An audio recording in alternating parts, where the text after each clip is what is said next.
Hello, everybody, and welcome back to Final Show Films. I'm John, or Sen, your executive producer here. I want to thank you all for tuning in. I particularly want to thank our Patreon supporters for supporting us on patreon.com/fsfilms, particularly our $25 tier supporters, whom are Trevian Alexander, Samantha Bates, Cat Waterflame, and Elle, without whom we wouldn't be able to do nearly as much of the things that we do. So thank you very much for supporting us over the years. Yeah, if you're watching live, please sit back, relax, and enjoy.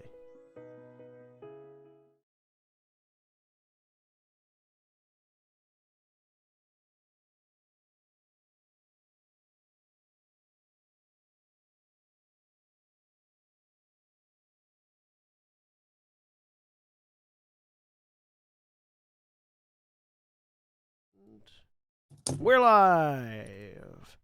Hello, everybody, and welcome back to Gran Terra Shadowfront, where we offer our ardent thoughts and prayers to Superior Court Justice Brett Kavanaugh. And I'm joined by Jack. I'm Sen, and I'm your game master. I'm joined by Jack. Hey everybody, I'm Jack. I'm playing Gent Minar, the half-elf and spellslinger, who would definitely be arrested for being outside of a superior judicial persona's residence with many firearms. And Cody. Cody, I'm playing Ithram Valar, Hobgoblin War Wizard. Just fuck him in general. And Jeremy. Hi, I'm Jeremy. I am playing Sin, a changeling warlock. And I would like to take this moment to say, fuck Eddie Redmayne. Guess what movie I tried to watch today? I mean, if he asks, I won't say no. He's cute. He is legitimately the most boring looking basic. Sorry, I already went off on that. And Mara. Hi, I'm Mara. I'm playing Titania Valkorian, a Ladrin druid of the Circle of Grim Harvest. And Craig. Speaking of boring-looking basic, hello, it's me. I'm playing Grumman Bellmender, the Way of the Drunken Master Dwarven Monk. For some reason, you're all quiet to me, and I don't know if it's my computer or my Zoom. Anyways, Holly as well. I'm Holly. I am playing Vespia, the Tiefling Channeler. And William. Hi, I'm William, and I'm playing Valdez Stonebeard, the Dwarven Samurai, whose stand would be Amona Marth. And as always, Black Lives Matter, and trans rights are human rights, no matter how the state tries to criminalize us. When last we left off, the Steelhearts had, some begrudgingly, some less so, gone to visit Swiggle, the City of Pores, as it was the closest teleportable destination to where they had wanted to go, into the Shattered Lands, looking for an ancient sunken temple that potentially held within it the secret to apotheosis. I cannot hear whatever you're saying, Mara. Oh, also a grave? There's like a grave near here? That's Yep, also Fiend Hunter's Grave. Also, the Fiend Hunter's Grave, which is somewhere in the area that they have no particular idea of where it is. After spending some time getting to know the city, Drummond is taking them back to his humble abode, which, as they approach, they see that there is a large galleon-style vessel docked in the water behind the Bellmender home, which Grumman recognizes as the Continual Reconstruction, which is the ship owned and operated by his youngest daughter? No, I think middle daughter. No, she is his youngest. Yeah, youngest daughter. Not youngest child, but youngest daughter. Lavinda. Yeah, exactly. Bellmender. That's where we pick up. You all have sighted both the Bellmender home and the ship behind it. Which, as a reminder, the ship looks like it has been continually patched back together by various means over the course of its entire life. Sorry, I'm just And here we have a practical example of the ship of Theseus. Mm-hmm. Oh, look, my girl's back home. Perfect timing.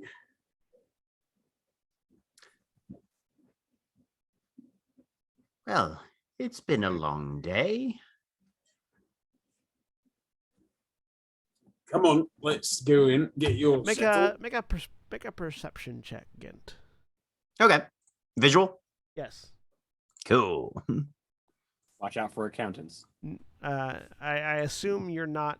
Actually, I don't know. Are you just casually dropping the goggles onto your face every time I ask you to do that, even though you don't know why I'm asking you to do that? Or are you not? Oh, no. He permanently wears them. They're like sunglasses to him. They're just on all the time. Yeah, no. Okay. He always has them on. Yeah. 100% of the time. Just Yep. He just sort of habitually flicks through the vision modes whenever he feels like it. Yep.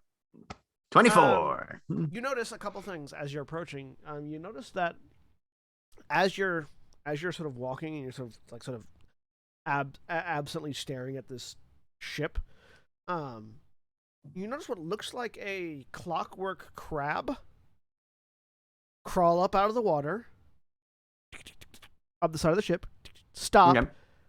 produce some amount of tools and materials, and weld a seam on some of the patchwork before putting it back and crawling over to another spot somewhere nearby and pulling out some carpentry tools and smoothing a burr and then putting those away. It seems like this mechanical crab is tending to the maintenance of the ship. And after seeing the first one, you now sort of look around. You see there's about a dozen or so small clockwork crabs that are sort of scuttling around the exterior of the ship, upkeeping it and sort of cleaning up some of the patchwork that's been done most recently. From this distance, drones. From this distance, when you say small, are we talking like the size of Ghent or Drummond, or are we talking the size of like a bowling ball, or like they just trying to judge? Basically, it looks you would imagine that you could probably each one's probably the size of like a dog, like a small dog. Mm-hmm. Beagle size kind of thing? Yeah.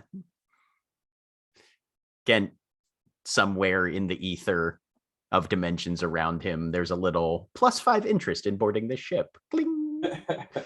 That goes up. Just this invisible UI that nobody can see. Right. Yep. Exactly. Yep. Right. The It's person's like, playing okay. a CRPG. Fascinating. Keep getting the party when we get on the ship.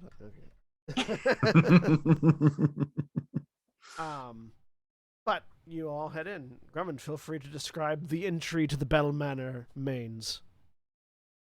You come in and there is basically the entrance, at least through which he leads everyone, is into essentially like a big, what would commonly be called a mud room if it weren't right on the beach, what is basically a sand room, where there are, just a whole bunch of boots slogged into a corner. There's a washing up basin here, tons of pegs and hooks for coats and hats and various outdoor things slung around. And Drummond come in and sort of gesture at those and say, "Hey, anything that you don't want to be carrying around with you, you're welcome to leave here. Of course, we got more room for you as we go in." And walking in, it opens up into a sort of open plan living arrangement. There is a sort of sprawling, comfortable area with multiple low chairs or cushions that looks like it could probably seat 20, maybe 30 people if they're pretty cozy with one another. There is an absolutely immense, just cavernous kitchen. And huge rack with various liquors and a door beyond that would lead down to a root cellar / wine cellar. And then a few steps up off to the left of those two joined rooms, it goes back sort of into what you realize would be the rocks and hills by the beach, where the house looks like it's sitting next to it. You realize from the inside it's actually built and dug back into those hills. And there are sort of looks like rambling hallways, and you can see doors off there.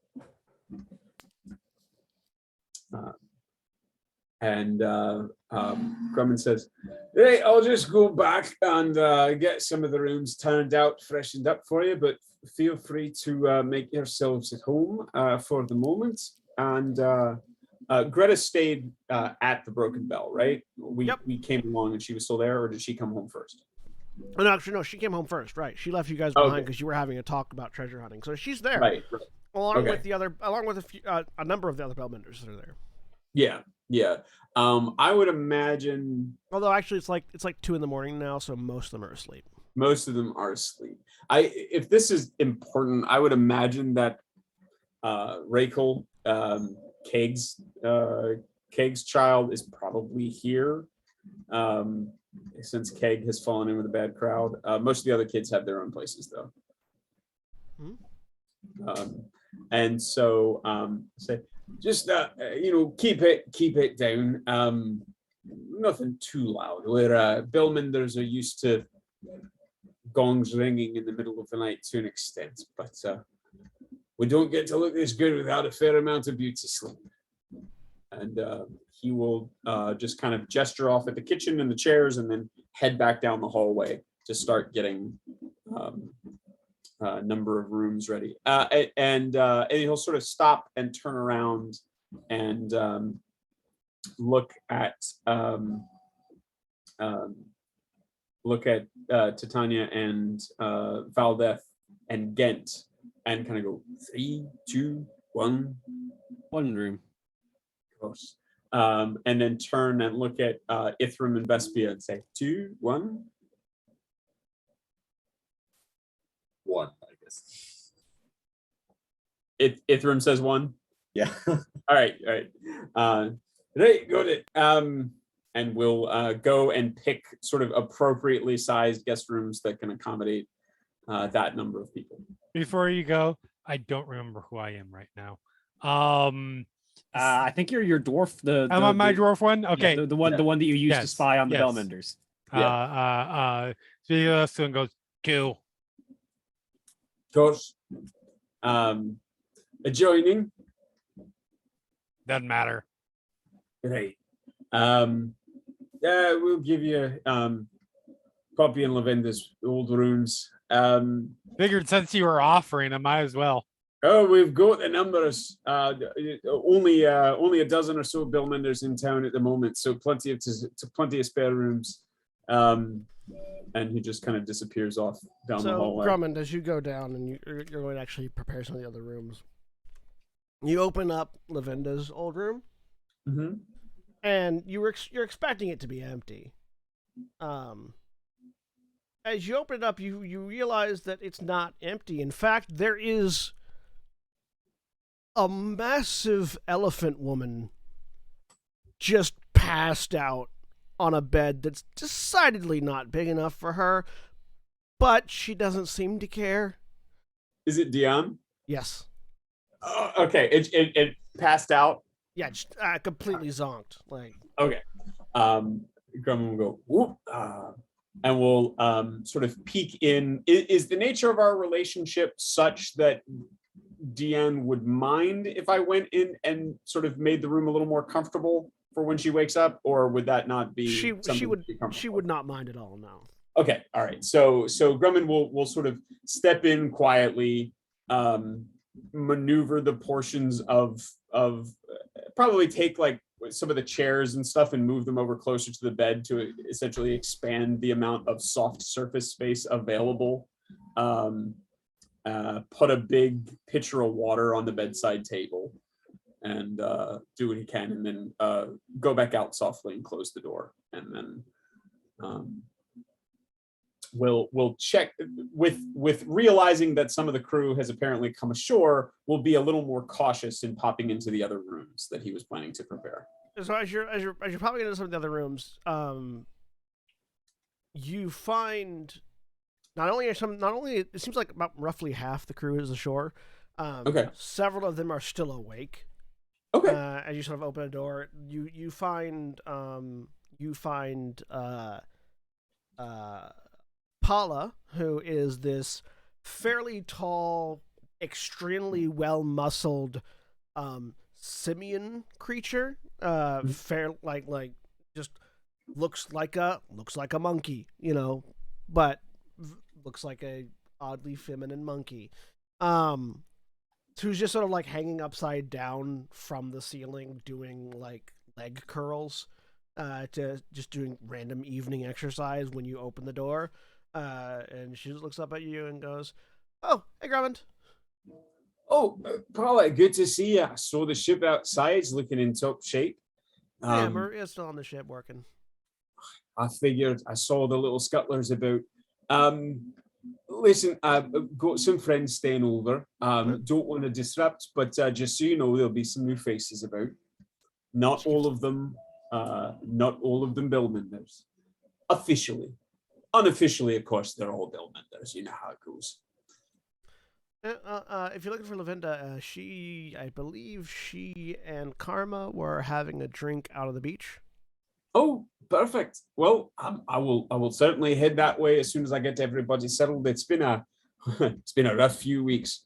Good luck with the rest of your curls. Thanks. She just inverted squats basically. Yeah, so you find Pala in one room. You find Gigi in another room. Another one that doesn't sleep. Gigi is this four-armed insectoid creature.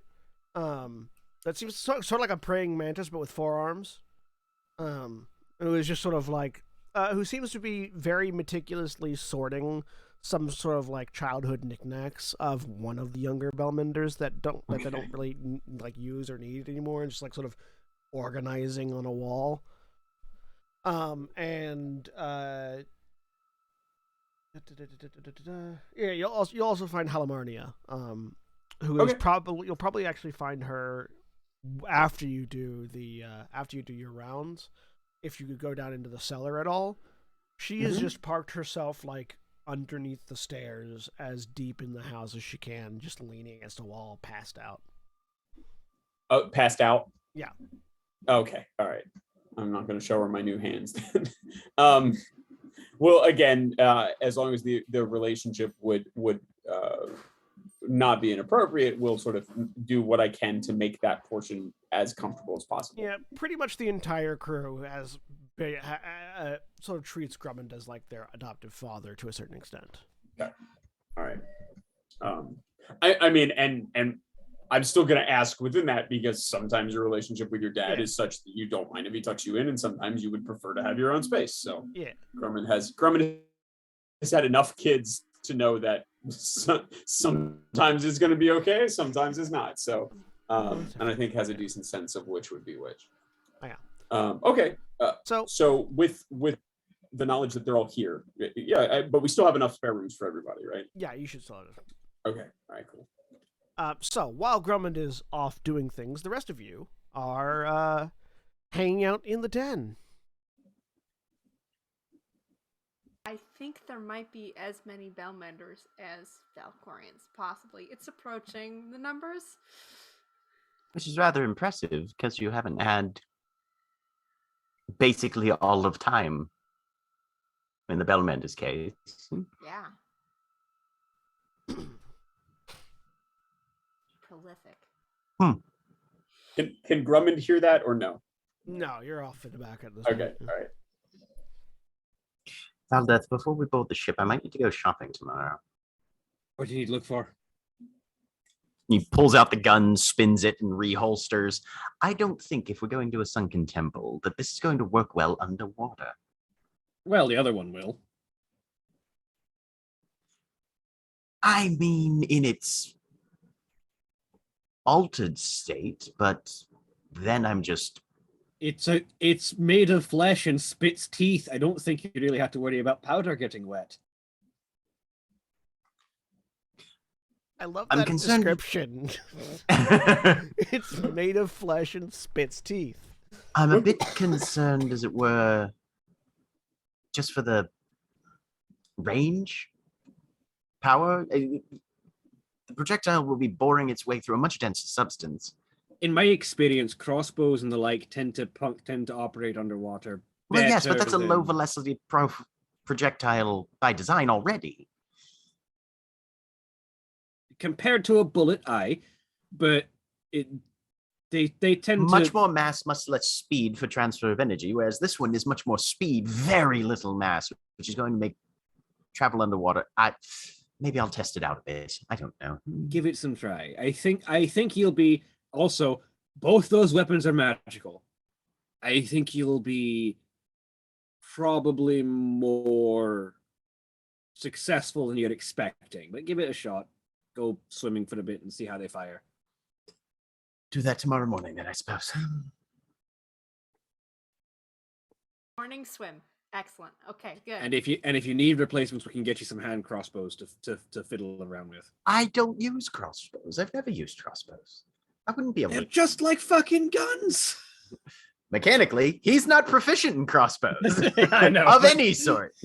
Somewhere, It's a different balance. There's a whole conversation about how very, very different guns and crossbows are. somewhere there is a ghost of an ASMR who is just screaming at Valdeth right now. Oh, Arya. Interesting you assume ghost. Because you haven't told me any different. And until you do, she's a fucking ghost. Fair. Wraith. No. I need you to roll up a Wraith character for this D&D game. Nope. Anyways. Any other conversations to be had in the den? Do we have anything else we need to do? The only other things I can think of are, can we breathe underwater? And can we make swimming easier? Yes. Help with the breathing underwater. All right. I can turn if we want. I can do water breathing. I can help walk on top of the water. Other option.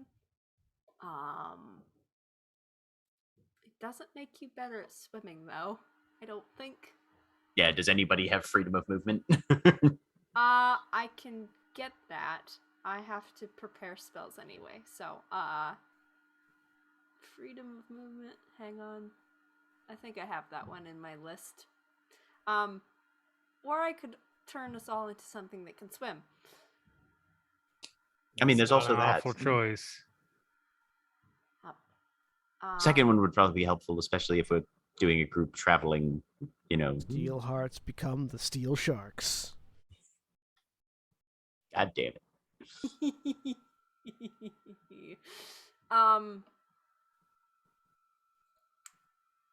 Yeah, where's I freedom? can't of wait movement? for What Gent to level be spell reduced is to the that intellect even? of a It's a shark. 4th level spell. It's a fourth, thank you.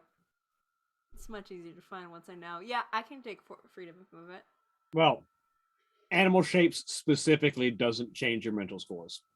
Does it not? Nope, it doesn't. Aw, that would have been funny. Right? All of a sudden, we just all fuck off as sharks. From You're all hey, I'm sharks. smarter.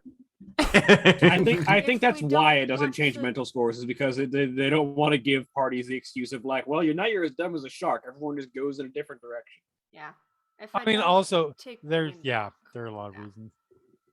It would become more offensive, I think, right? Yeah, exactly. That's my Well, I mean, it's specifically you have to target willing beasts. So, Anyway, or willing creatures. Yeah. if I mhm. I can make sure I remember how all the spells work, and then tomorrow we'll be able to do that. Baleful animal shapes would be like a 10th level spell. Turn that entire section of people into just rabbits. You're all Cersei at that point. Mhm. From Greek mythology, not from Game of Thrones. correct. Yeah. There's a difference. Yes. First one. From Greek Very- mythology, not Game of Thrones or the Marvel Cinematic Universe. Right. There you go. There you go. One story, both the Game of Thrones ones and the Marvel Cinematic Universe had fucking Kit Harington and Richard Madden running around following them. It's true. And for very confusing watching. Anyway, that animal shapes, I can do that for 24 hours. Well, that'll at least get us from point A to point B Yes. when the time comes. I won't be able to do not a bad much idea. while I'm doing that, but Hopefully we won't need to do much during that time other than, swim. It is a concentration spell as well. yes. Yeah. That's what I mean when I say that. You can't do a lot of other spells with it. Titania and her concentration spells. Titania gets hit. Yeah. Titania gets bit by a bigger shark, and then you all revert back to your non-water breathing forms and drown. Hey, look, I don't think water breathing. Water breathing is 24 hours and does not have concentration. Yeah. So Mhm. I can do that before. Well, Also, revert it's a back to your ritual, so I don't even have to use the non-pressurized spell slot. forms that explode. You could cast while you're casting animal shapes, or before you cast animal shapes. One of us could do the ritual. Yeah. All right. Well, that's at least a plan to take care of the environmental limitations. Well, the normal environmental limitations. Yes, the most predictable environmental limitations. Well spoken.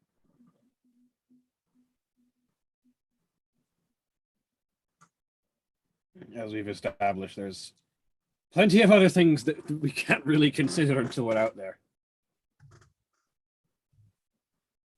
Random encounter tables. Random encounter tables. So after this bit, Grumman, this is when you sort of get back to the group after having checked and prepared all the rooms.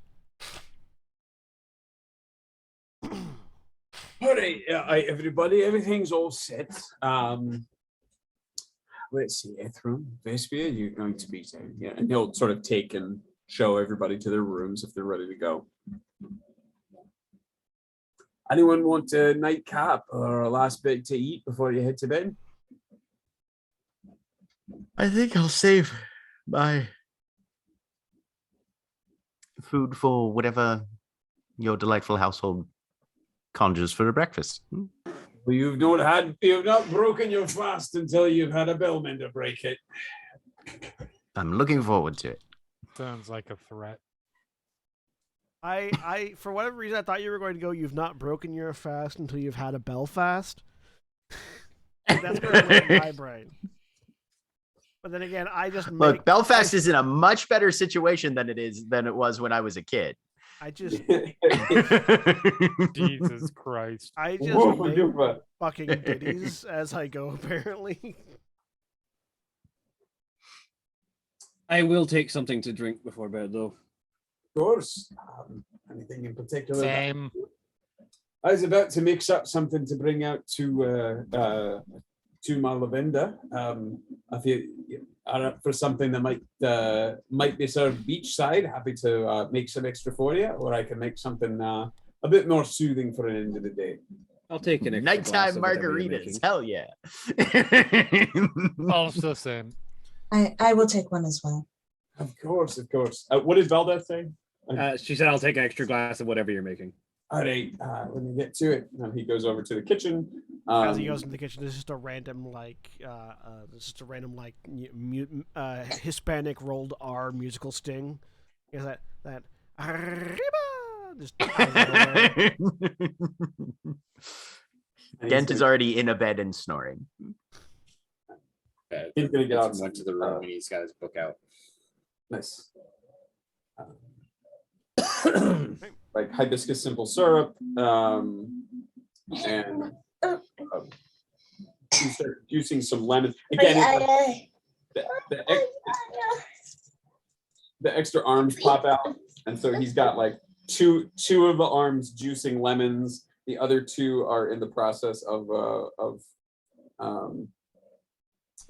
pulling out other bottles, and so in the end he gets out some bourbon, adds the lemon juice to it, pours it over in a big pitcher over ice, adds some almond syrup, and then some hibiscus simple syrup, mixes them all together, and pours them out into a bunch of like wooden glasses, well, not glasses, but wooden cups, sort of coconut cup looking style. For some reason, we hear the Beach Boys Kokomo. Yeah, pretty much. Once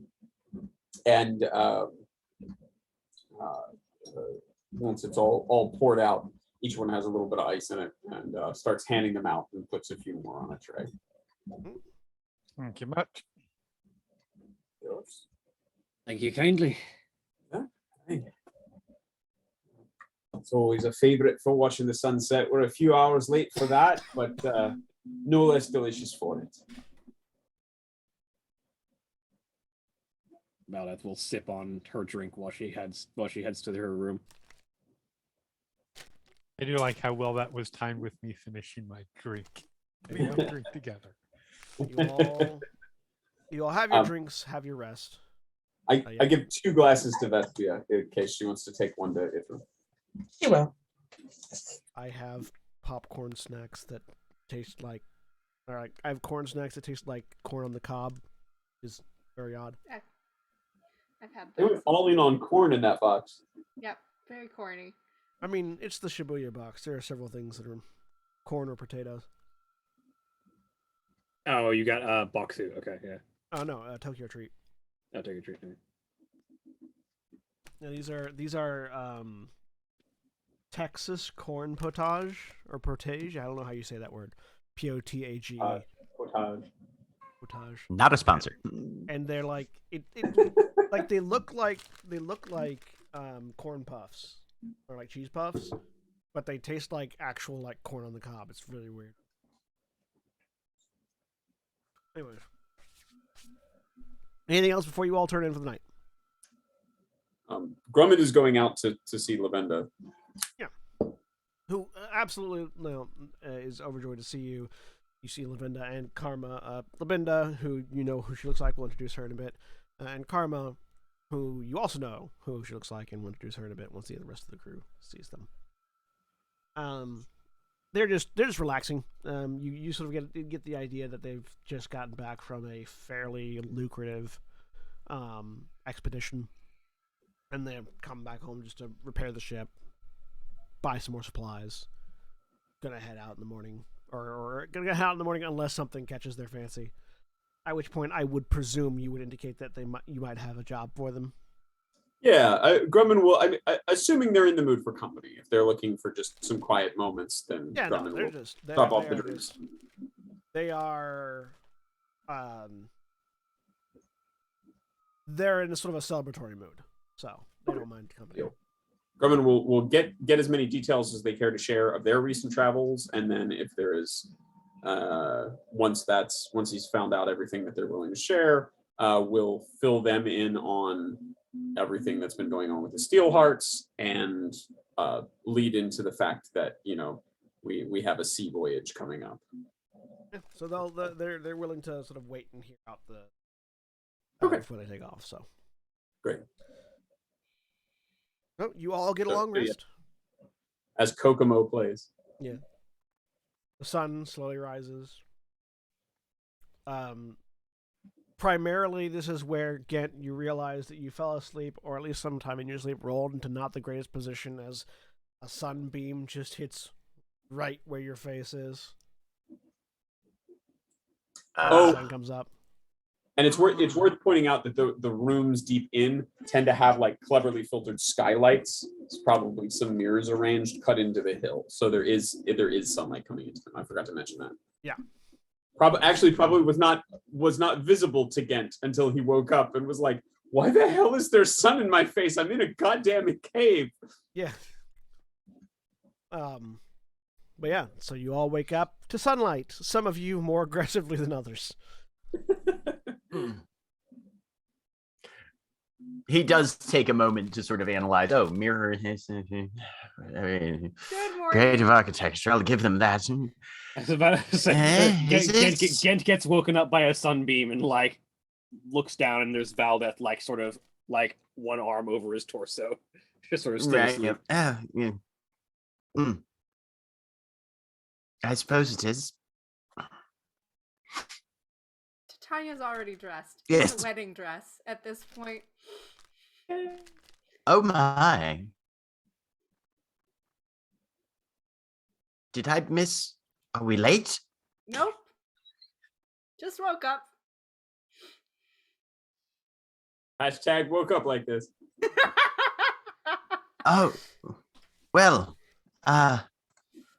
you look magnificent, darling. Thank you. Ah. Twirls. That's. You can see Gent doing a mental analysis. I'm going to have to speak to a tailor myself, I think. You want to describe the dress, Mara? I think he did it last time. But it's like I gave it's- vague, like, Yeah. I think it's like a pale sort of like green, like new leaves, kind of green and yellow. It's quite different from what she's been wearing probably recently because Mhm. there's been some changes. it's not nearly as but- practical. Yeah. It's kind of floaty. It's got like cutouts on the side. It's real good. Yeah, mostly what I described was like the accenting because it's very clearly Fey inspired with like natural articulation and leafing in certain areas to sort of it looks almost like you know how in Frozen Elsa just sort of like whipped a dress out of ice? Yes. That but leaves. Yep. And Yep. vines. Yep.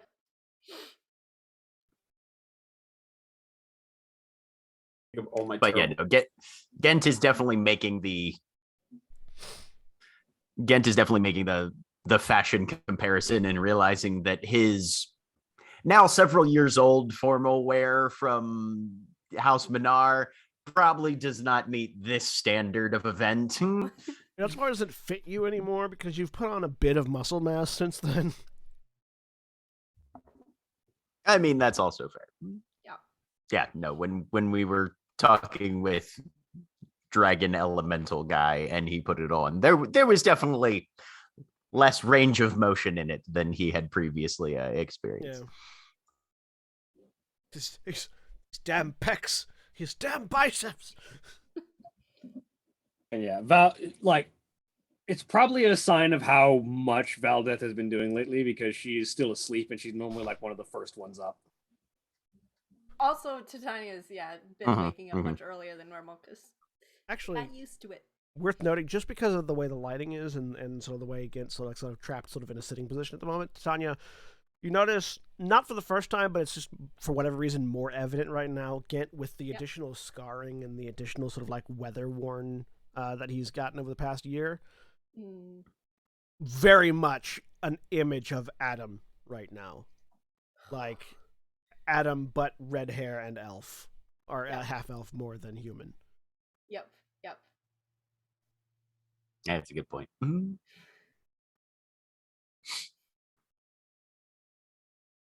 Well, Or I hope you. Uh-oh. we could just Is this one of those things where we're going to be on a ship and there's a ship captain and therefore they can? That's Or what did I you have a hear. different strategy in mind? I have lots of strategies. I believe this. There's and not breaking eye contact at all. One of the hands goes down and just starts giving Valdeth a little bit of a shake. Darling, I think we have to have a conversation. Help! Valdeth kind of like stirs awake a little bit Like, morning. And she kind of rolls over and sits up a bit and looks at Titania's dress for the first time.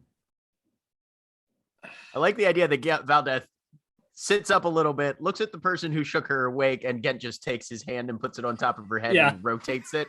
Yeah, it's like no. yeah.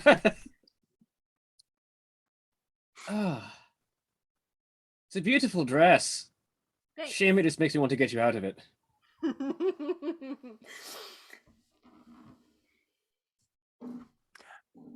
She brought up an interesting point. Mm. Titania. Should we just get married now without the whole big ceremony thing and like having invited a whole bunch of my relatives and everyone?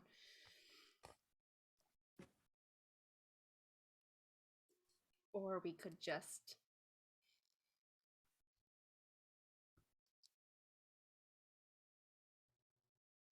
Vala kind of ponders that for a second and like leans back into the pillow for a second, just sort of like looks at the ceiling for a minute, and she sort of like thinks.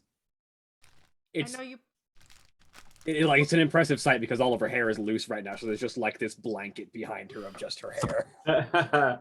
Valid. Well, as Valdeth is pondering at this breath of a moment, we're going to take a quick break. So if you're watching, please stay tuned for these commercial messages. And remember, when we take our break, you take your break. So stand up, stretch your legs, move around, do whatever you need to do. We'll be back in just a few minutes.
we're back. A dinosaur story. So, you have all woken up. Some of you have gone back to bed and woken back up and back. I believe we left off with Valdeth pondering. Yes, Valdeth, you've been pondering. Yeah. After a while, she sort of sits up a little bit. I mean, we could always do both. You could get married on a ship, just the three of us, just to have the experience of the three of us being married together, and then have a formal wedding for everyone else to enjoy it later. Just the three of us and the crew and the rest of the Steel Hearts and the sharks. No. Presumably. Did I stutter? We're gonna lock ourselves in the captain's cabin. I like the idea that they're just gonna eject everybody else from the ship. Right? I've let got them water drown lock, I while can you get you all married. off. That's a different conversation entirely. Yeah, we could absolutely do both. Did I mishear? I like- Sonya just offered to get the rest of the crew off. That's the joke that Gent just added made. this- I heard it and then I added another word. Oh, I didn't hear the other word Did. added. Okay. I would get them off the ship. Yo, I like the mental image of the wedding barge just being towed behind the ship. They're like, "You all okay back there?" They're like, "Shut up, we're alone." Yeah, we Fucking absolutely could. Christ. I like the idea of the ceremony, and I don't want to necessarily just throw that to the wind, but I do also like the idea of just getting it over with and having us married. So I can stop calling you fiance and start calling you husband and wife.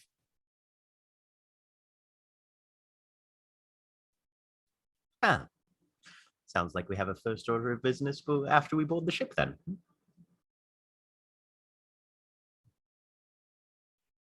And for possibly the first time since we've all gotten together after this year-end change apart, Gent seems to be genuinely like relaxed and happy about something. Not coming through at the moment, Laura.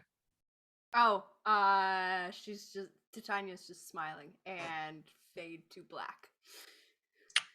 Fair enough. So after a while, the rest of you all get up and get out and get around. Tanya, when you come out, are you still in your wedding dress or no? Yes. It's annoying to put on. It's annoying to move in. Yeah. You know, I'm Lack just of gonna leave that mobility. on. I'm good with it. So you walk about, and yeah, and as Tanya comes out to see everyone, Tanya is in her wedding dress, or at least a wedding dress. A dress. What is very obviously a wedding dress. all right. I feel like that was a strong drink last night, but I feel like it wasn't that strong. I didn't have anything to drink. Did I miss something? Is what I'm asking. No, No, yet. you didn't. No. You know, my boy made that dress. Greta, look at it. Grummond and Greta are in the kitchen making just a huge, expansive breakfast. Oh, I can tell. I love the tailor and I love all the detail. It looks fabulous on you, darling. Thank you. You look lovely, darling. We were wondering if a captain A can bib? marry people. Oh, You can pretend to be a captain. I mean, it depends. It depends on who your captain is, but this one certainly can. Says an unfamiliar voice from the other end of the table. You see, there is another dwarf. This one stands a bit taller than Valdeth, but definitively thinner. Like where Valdeth is very well muscled and broad, this one is well muscled but lean. Darker brown skin tone, auburn colored hair, bright green eyes, sort of if she wasn't a dwarf, you would say her face still retains her childhood, that childhood pudginess, but that seems like her face is just fairly sort of round and soft, as opposed to the rest of her, which is fairly lean. Dressed in this sort of combination of partial leather armor and red and gold and blue, sort of like swashbuckling attire, with a feathered cap sitting off to one side, so that her auburn hair, which is sort of tied back into a long Celtic braid, sort of hangs down her back, and she's sort of leaning on the table eating food.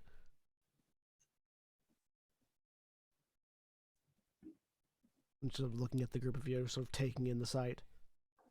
Oh, this is my youngest girl, Lavenda. She raises her hand. Aye. Pleasure to meet you all. Likewise. Captain. Likewise, Captain. Captain Lavenda Belminder of the Continual Reconstruction, at your service.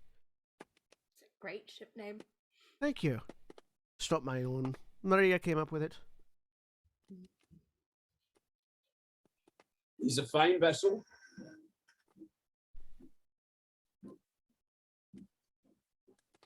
At the ship we're thinking of going on, we need to discuss that too. I took the liberty of filling Lavenda in on some of the background, but didn't want to jump ahead on that discussion. So I figured we'd have it take care of some of the details, but leave that to all of you to decide whether it's something you'd all want to work on. I also Fair. prefer to discuss business dealing over breakfast. So, if you don't mind, we can wait until everyone's seated and had food. Absolutely. He sort of Sits down. continues eating what little bit of seems like she either Grummond and Greta sort of threw together an appetizer for her, or some sort of small thing before the primary breakfast, or something she cobbled together herself. It's hard to tell from just looking at it, but Grummond will drift over to Titania and sort of lean into, you look absolutely fantastic. Do you want like an apron or something? Oh no, I'm good. Oh, I love it. Oh, fantastic. Oh, person after my own heart. Here, let me get you some extra sauce. And we'll...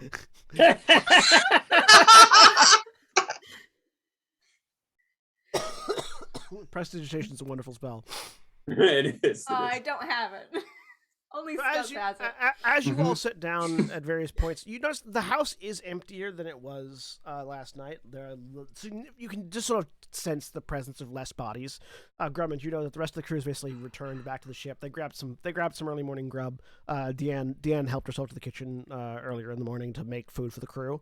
And then the rest of them sort of rejoined to the ship to get it ready to go. Because regardless of what happens, the ship is setting sail today. So Lavenda's the only one left on in the house. You all sit down. You have your breakfast. What are you and Greta serving them, Grummond?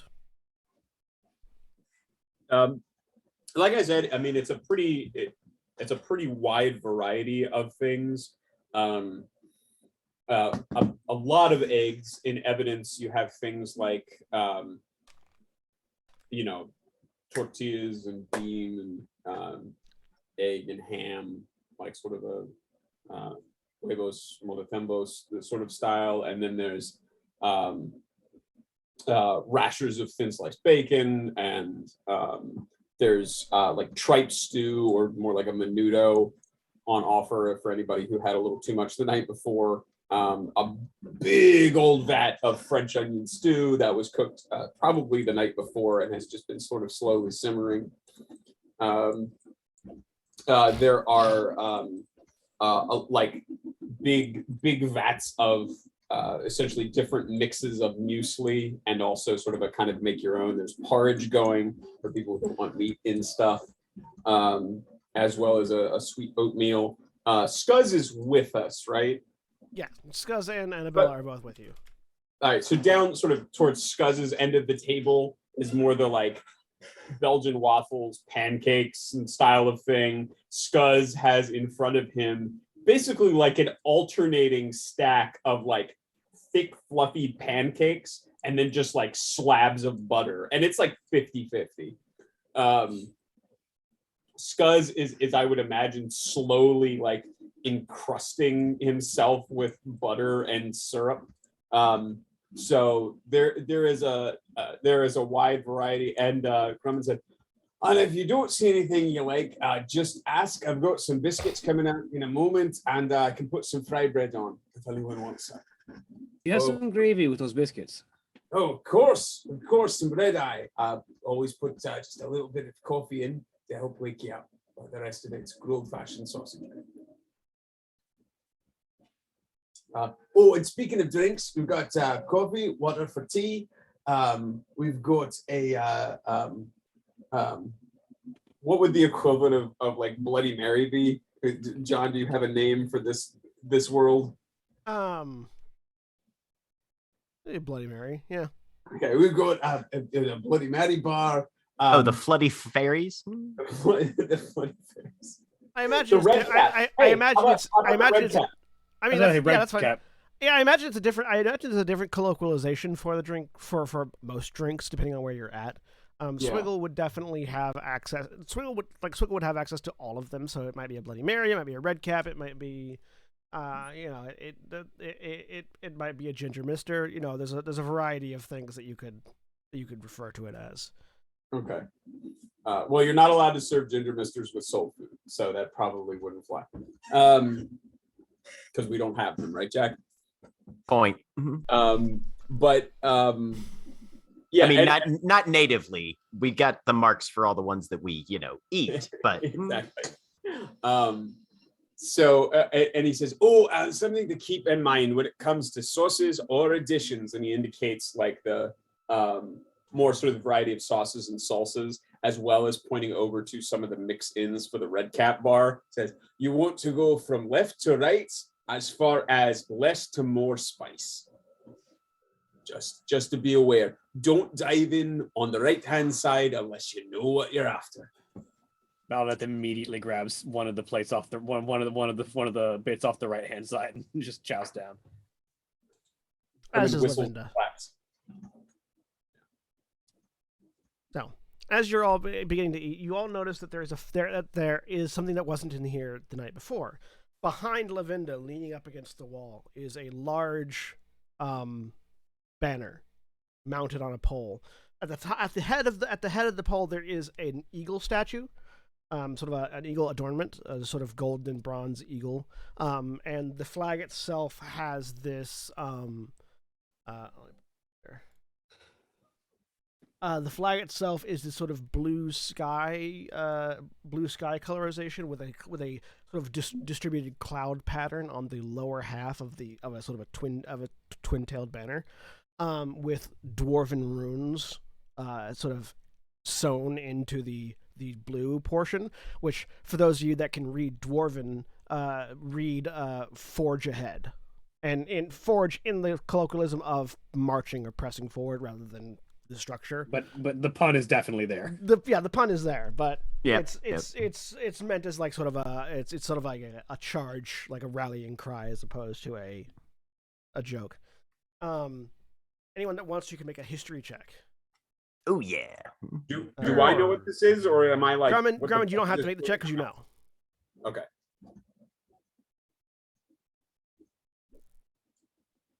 Why? I get that good at history. Sheesh. Somehow. When you started talking to dead people. This is history that's particularly prescient to you. It seems.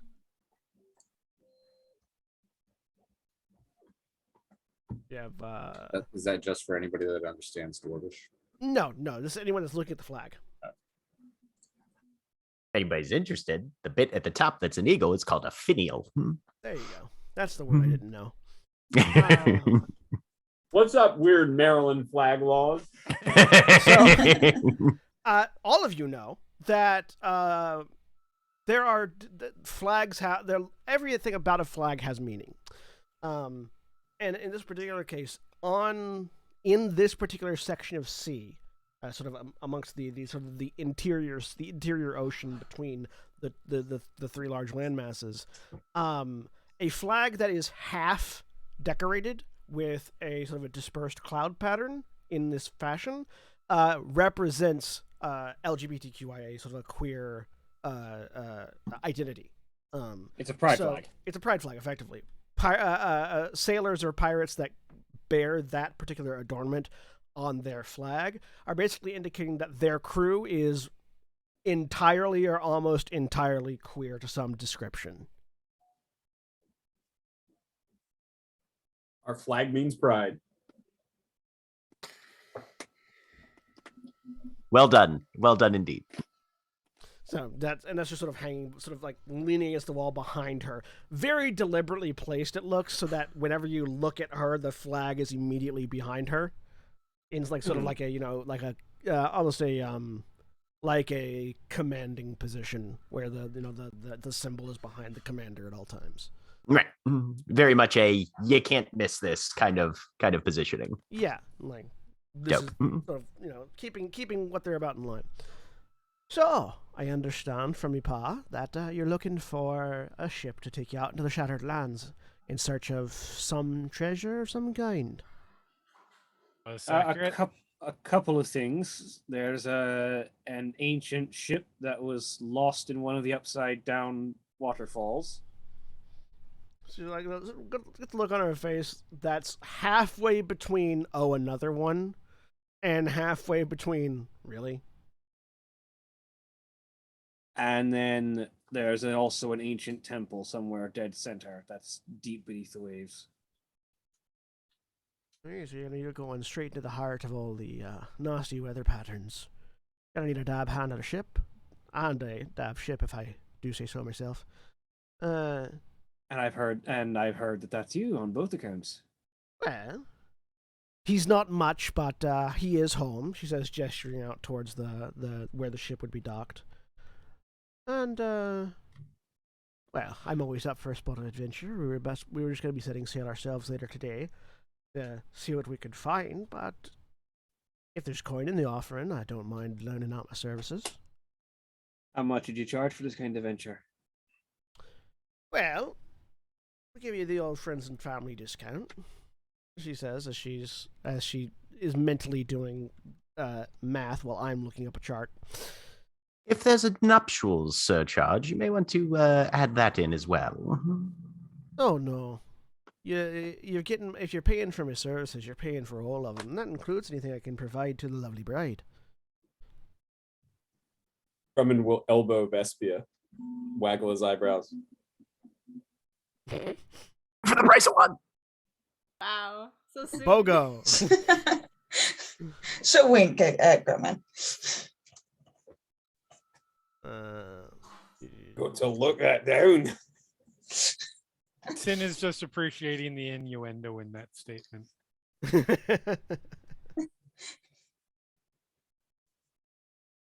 it is.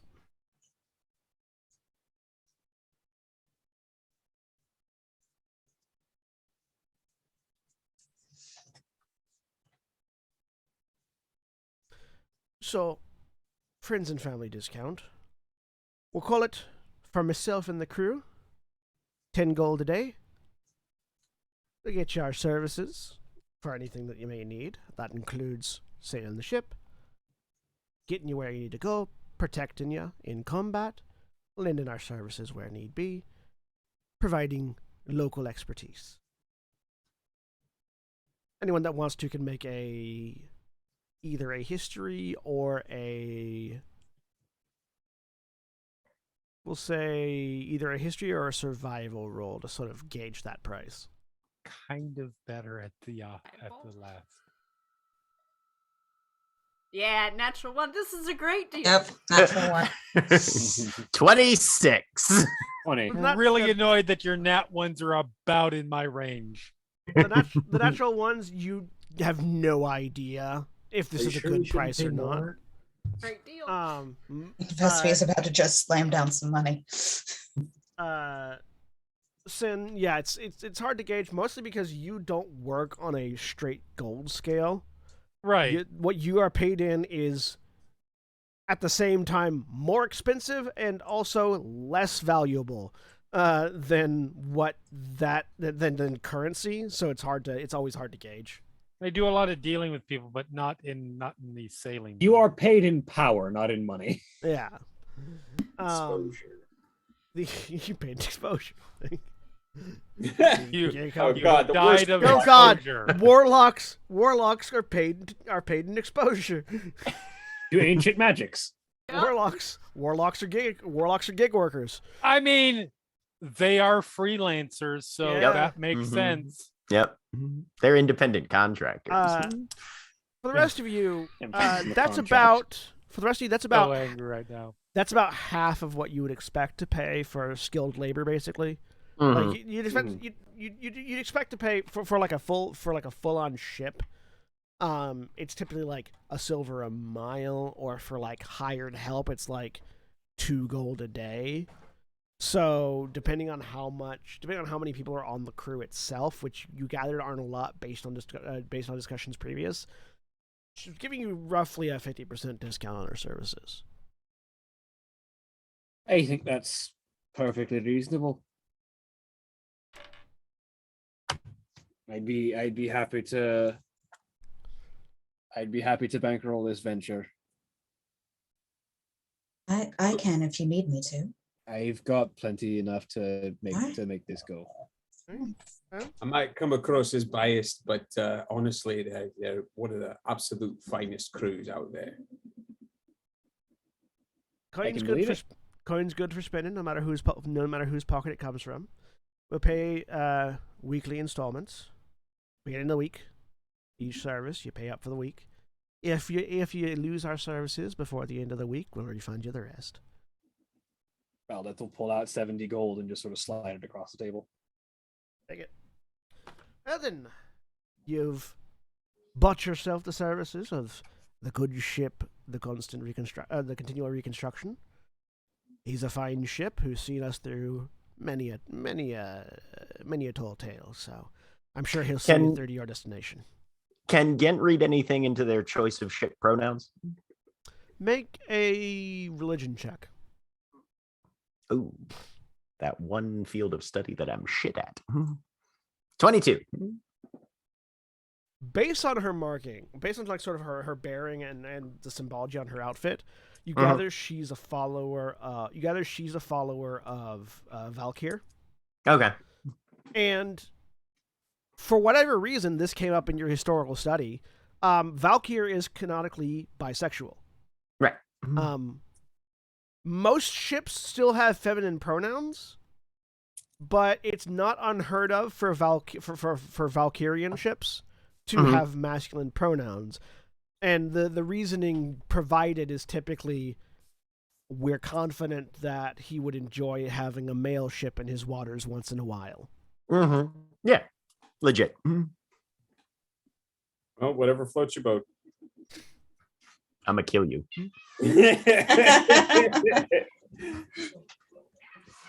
Whatever scuttles your ship. Yeah,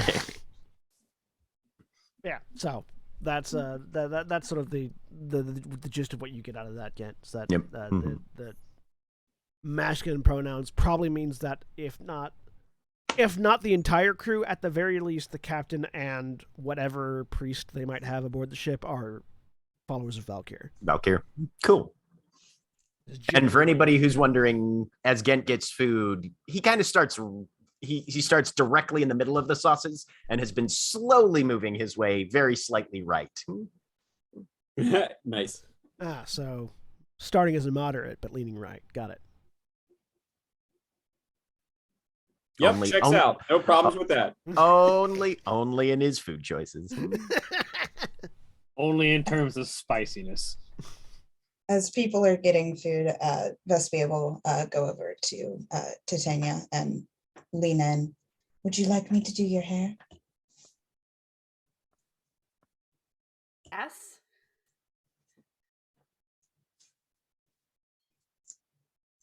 That sounded like Whenever a she's yes. done with Yeah. breakfast. Yeah, whenever she's done with breakfast. Yep. Vespia will do her hair. All right. What do you do with her hair? What does she want? On fire. I'm not the only one that was thinking that joke. Goodness. The Hunger Games wedding. I think she probably Rain. wanted to keep kind of like Side of my something face. simple. Her hair kind of like has changes color fairly frequently because it's sort of the like green in it dies and regrows again. So I think something like braided low. Mhm. Yeah, that kind of vibe. Okay. Yeah, chignon. She'll do like a simple like double layered braid with like a solid braid going down the back. Is that how you say that word? I don't know. I've only read it. Yeah, same. I've only read it and it's Chinese, so I've been afraid to try to say it Sorry, out loud. which word? It's a particular it's a Chinese word for a particular like braided hairstyle. Is it Chinese? I think it's Chinese. It's like CHI something something something. CHIGNON. That one. Oh, Oh okay. no, I'm pronouncing it wrong. So Shenyan. Hmm. yep, Yeah. it's French. Oh, it's French. Xinyan. Oh, if it's Xin- French, then so it's there's Xinyan. Xinyan. Yeah. Xinyan. Yep. Uh-huh. It's a Shinyan. It Gonna looks say like a that- Chinese word. That spelling equates to a lot of potential. Yeah. Guesses at Languages. etymological Yes. origin. Yes. Xinyan. Yeah. Yes. Xinyan. Yeah. Aldous, so. do you want her to do yours too? Yes, she will offer the same to Belda. As the hair's getting arranged, Gent vanishes. Sure, why not? And Are what you does going? Veldith want? Probably more of like dwarven aristocracy, probably somewhere between a Viking braid and a French braid, just like very like close to the head, I like like to think- braided very tightly. I like to think I like to think the page boy cut is very popular in Everstone, just because Everstone dwarves grow their hair so fast that it's an impressive amount of resources required to keep a page boy cut. Only rich people can afford a page boy cut. Yeah, like it's like like all the dwarven fops look like really short, like Hercules era. God, what was his name that played not Hercules but the sidekick, the gay sidekick. I forget. Aeolus? I know who you're I've talking wiped about, but most of Hercules from my mindset. You say gay sidekick, I immediately think of Gabrielle. So I mean, Right. that's Mhm. also true, yes, but I think it was Aeolus, wasn't it? probably something like that. Eolas, yes. Michael Hurst. There it is. So like a Hercules era Michael Hurst haircut.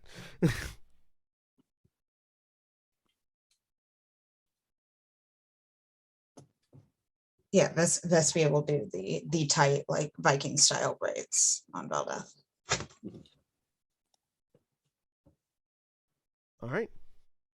So where'd you go? oh, we passed a tailor shop yesterday.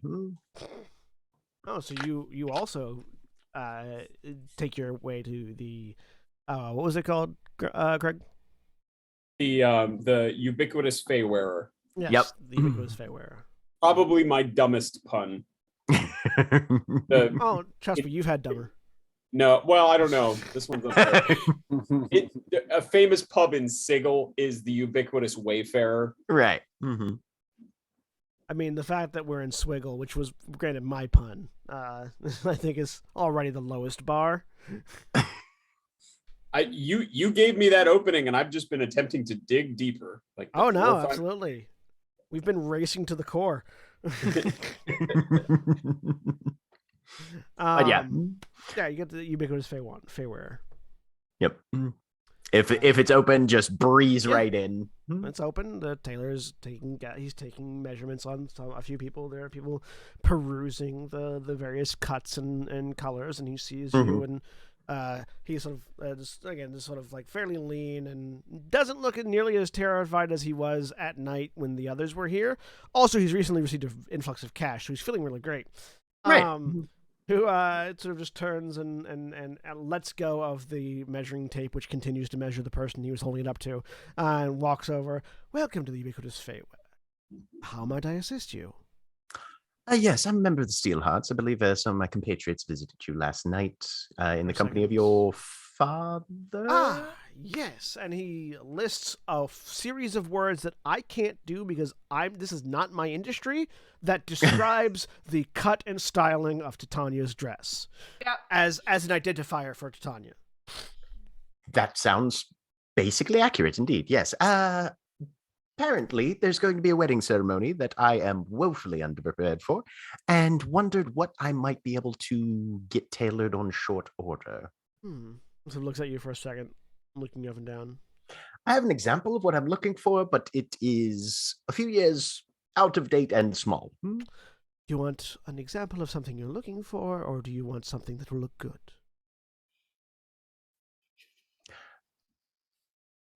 Probably the second. Then follow me. Excellent. He leads you back to the dressing room. You get back to the dressing room. Strip. All right. And he begins to basically he goes over you with a fine-tooth comb. And he does look at what you've brought, and he sort of immediately identifies the problem. And as he goes to it, well, forgive me, half-elf. Indeed, sir.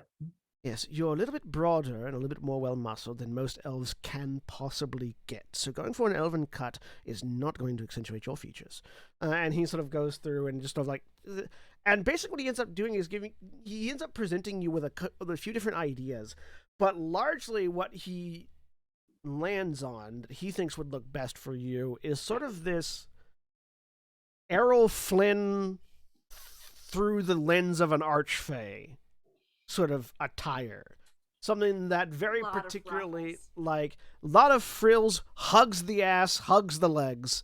Like, things that emphasize your more human qualities over... with basically, he's trying to put you in clothes that emphasize the human aspects of you with using the elven aspects of you as accents rather than the main course. Whereas the outfit that you had been using, the Minar finery, would have looked fantastic on a pure elf. But you are broader and more well-muscled than an elf at this point. And so... Elven face with a human booty. Kind of. No. And Elfie got beard. And yeah, and so those of you that have played The Witcher, right? The noble finery that he had in the Blood and Wine DLC, for anyone that's played that. Yes. It's sort of in that vein. It's this dark velvet with silver accenting, with ruffles on all the right places and slightly puffy shoulders, but all of it fits a little bit tighter than it looks like it should, so that every place where you would want definition is defined. And as far as coloration goes, is it possible to shift this velvet on short order to a more green? Certainly. Not overtly. We're not talking... My house colors are green, silver, and white. But so the silver accent's perfect, absolutely fantastic. But what I might suggest is using the green as an accent and shifting the base more to a white. So an off-white, using off-white green accents with silver highlights. Absolutely. And he will very quickly turn around, and he doesn't use a lot. You notice he doesn't use a lot of magic. Mostly, what he seems to have enchanted tools, which sort of help speed along the process. But very, very quickly, he is able to produce a secondary version of this, which is white mane, silver and green, silver highlights, green accents, and paired with sort of to contrast the white, paired with darker leather boots and gloves. Awesome.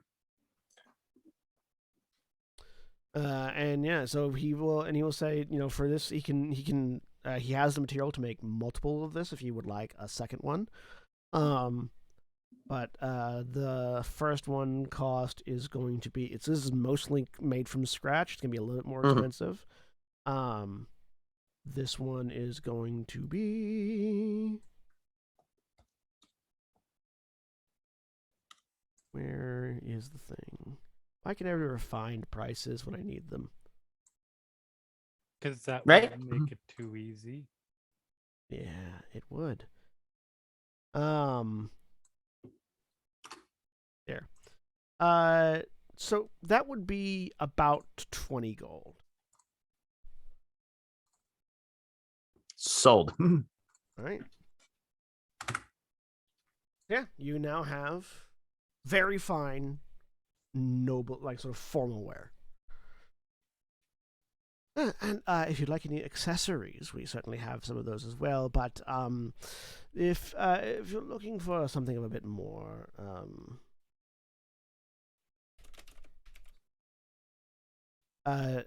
if you're looking for something with a bit more flair, I might suggest going to the Chapo Cabana. It's just across the street and down the ways. Very well. And yeah, he'll poke his head in there and see what they have. Yeah, the Chapo Cabana is basically it's an accessories place. They primarily sell very nice hats, but and like for like a formal outfit is definitely like they would suggest like a pinned up one side, broad brimmed with a feather. So the feather matching your family colors, and the hat matching the darker leather of the gloves and boots. And that at that point is when Gent is going to ask expertise opinions on, okay, but I'm getting married on a ship, which is usually windy. How is this going to fall in? And this is the perfect accoutrement. Have you not seen? This one is definitely going to be French. This will be the perfect accoutrement. Have you not seen that all of the fanciest ship captains wear very nice hats? Yes, but how do they keep them on? Well, through skill and luck. You see, the best captains are skillful and also know how to read the tides. I mean, he's proficient in water vehicles. Maybe he'll roll with that. Sure. What can he get for 10 gold on a hat? 10 gold is the price. Spend half as much on the entire outfit as you do on the hat. Hey, how about that? Is not unusual. Yeah. There are definitely Yeah. hats that are more. There were hats at Disney World that were more expensive than this shirt that I'm wearing, which was not cheap. As a balding middle-aged man, I routinely wear hats that cost more than the rest of my outfit. Yep, he'll definitely go for And the Craig half cock. Craig springs for the propeller too. That's extra. Oh yeah. Got to get that thrust. Yeah, no, you could spend 10 gold on a hat. Alrighty, excellent. Are you Gent also gonna feels go No. Just real quick. No. You get to pick one. Are you also going? I to am go... so I'm have so no engaged idea in what's what happening is there. going on What's right now. happening? Yeah, I'm really curious. I know school's out, but I know you still can count to one. Yes, Yes! it's that man. Several hats. You have been behatted. Podcast listeners. Amazing. For those that are listening to the podcast and not watching this lovely video, A, you're really missing out. B, Craig's child came in and put multiple hats on his head. Magnificent. The best. It looks great. Yes. My, They're all his hats. my child is clarifying that none of these are theirs. Right. Oh yeah. Oh yeah, no, there's more hats than I thought there were. Yeah, that's a sentence. Anyways, are you also going to test your guns out underwater? Yes, because he's not actually putting any of this on right now. Yeah. Right. And at that point, yep. Mm-hmm. So when you go to test, you do find, just as you expected, while transformed, the Finger of the Profaned has no difficulties because it's a ray. Okay. In gun form, they both their distance is halved. Their range is So halved. basically, Okay. You don't have long range, basically. Oh God, it's a short range. catastrophe. Okay. anything beyond long range, anything beyond short range while firing underwater, you just miss. You just You don't have disadvantage like you would while swinging a weapon, but right. you do miss if it's beyond short range. Which Okay, for your pistols is not that short. it's 30 feet. Yeah, that's pretty good. That's pretty good range in general. Yep. Like, There you go. You do find that the Emperor's Virtue fires fine underwater because its bullets are cartridges, not loose powder. Okay. And it doesn't seem like it cares about the lack of oxygen because it's a magic pistol. No, because it's a cartridge. The oxygen is in the cartridge. Exactly.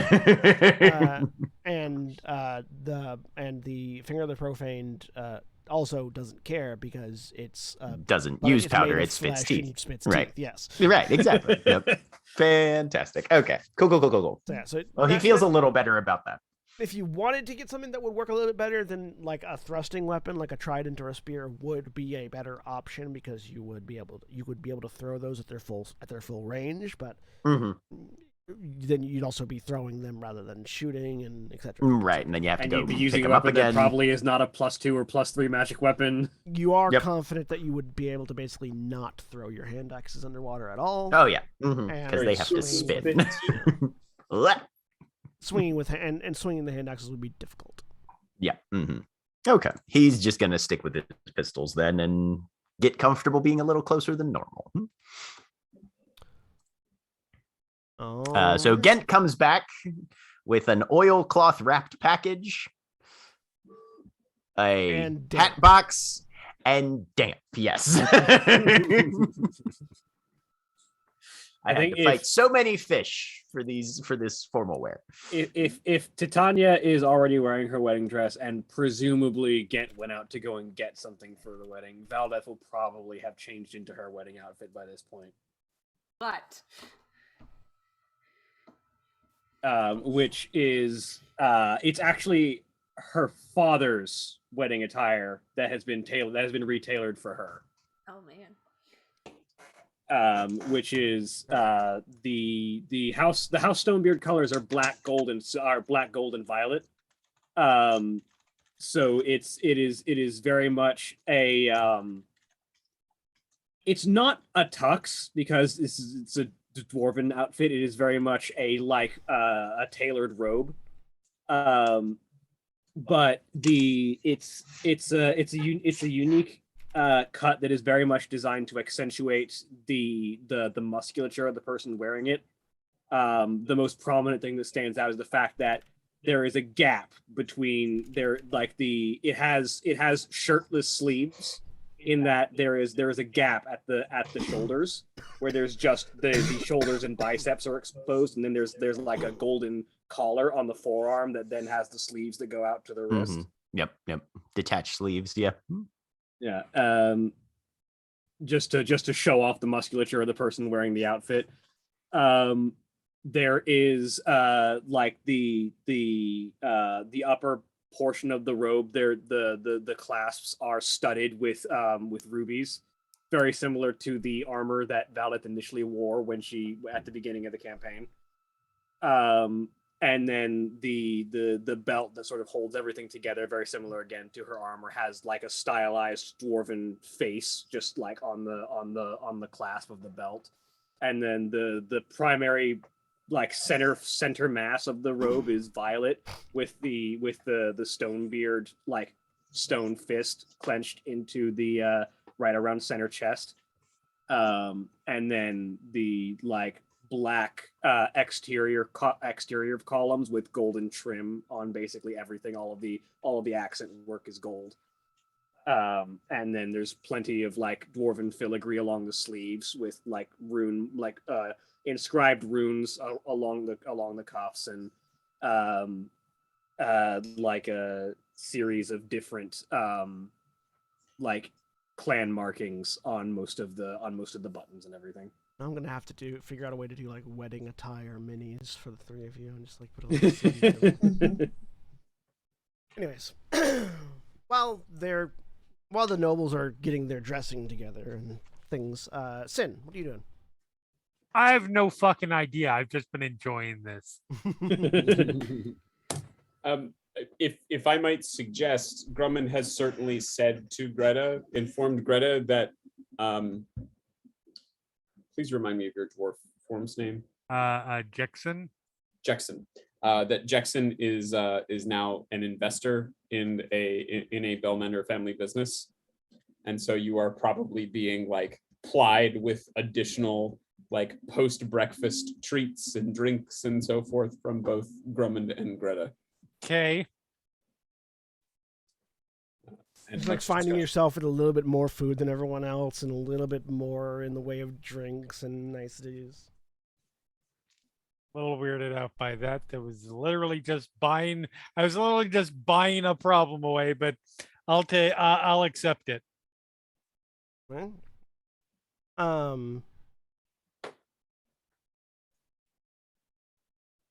I forget what it was. Yeah, it was a priest. You were looking for a priest of Dagoth in this area, weren't you? For your search into both the Reaper and the First Death. Yes, I couldn't remember where. I think when I believe the note is that they're somewhere in the Shattered Lands. Oh, okay, yeah, correct. That's true then. Yes. Well, that they're, which technically Siegel is like on the edge of. Is okay. Like, but it also was like that was where a priest could be found. I believe you could theoretically find other priests. I believe. Yeah, I'd asked at some point. Yeah. So, that is enough. Priest of Dagoth can help summoning Reapers from the Shattered Lands. Also maybe Apotheosis. Yeah, because that was I believe your mother knew about that. Yeah. No, that was one of the things that we learned from the library. Oh, right. Yeah, so if you wanted to, like, yeah, if those of you that aren't, playing dress up would like to follow up on any leads while you're in Swiggle, there are like lots of people that travel through here. It is a tourist town. I mean, it's not a horrible idea. If for the first hour after breakfast, since it's in the same kind of, it's not on the list for Find Familiar, but would I be able to get change Shikar's form into a flying snake, since owls don't really do well in water? If not, just a regular poisonous snake. Yeah, not a flying snake. Okay. Yeah, I'll just turn him into, he'll kind of look like a cracked burning log, that same flammulated pattern, and a bit like a water viper. I mean, and you're also going to be on a boat for a while, so having a bird isn't the worst thing for that until you get to where you're going in the water. I mean, flying snake isn't any weirder of a familiar than a Tressum. Yeah, but that's the thing, is that you can't just summon a Tressum, you have to find a Tressum and make it a familiar. Yeah. Same thing with a flying snake. Well, you could do it, absolutely, but it's just like you'd have to find one. Yeah, and he'll just swap Shikar's form, into. I mean, did you want to like look around for like a pet shop for something you could make into a familiar? I mean, yeah, because he was going to go out and follow up on a few of those leads. I mean, while everybody. I sense a 17 episode side quest right here to find a flying snake. Might If find he something says there. he's going out, Vespia would offer to come with him. Yeah. Actually, a flying snake isn't even a weird creature type. It's just a beast. Yeah. No, like flying snakes are not are perfectly functional. I'll keep an eye out for one while we're out and about in Swiggle, because he does want to he needs to find an expensive jewelry box made of stone and metal. How expensive? At least 400 gold. You could absolutely find that in Swiggle. All right. Obsidian with like the cracked gold veins, some silver inlay. Yeah, absolutely. Does it say "I'm on island time" on the outside? It can. I hope not. I'm just picturing like it costs that much, but it is definitely not worth that much because you're picking it up at like a tourist tchotchke shop. I feel like it needs to say it now. I mean, that you can get either way. I'm not gonna force that on a player when you're buying a thing. But when you open it, it plays whatever our knockoff version of "It's a Small World After All" that played in the Swepcott Center. that No, I don't will want say to is buy what it something does. I don't want to buy something I'll immediately use disintegrate on. Yes. Hey, but what if it plays Fantasy Copacabana instead? If it plays anything. Okay, fair enough. Aw. Fair. But besides that, if you can, what kind of shop would sell like miniature figurines made of stone? Any sort of Hobby like shop, gaming shops. any sort of like sculptor. Like there are a variety of sculptors in Swiggle that will sculpt things out of any material. So it's very easy to find someone that can make. Okay.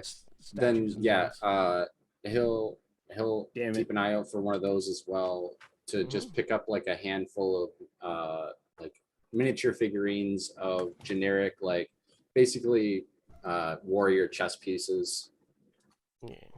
Figure Swiggle has to have like a gaming shop and then where they go the into popular box. game is like it's set in a world where there aren't all these other elves and it's just humans. And it's some weird techno society where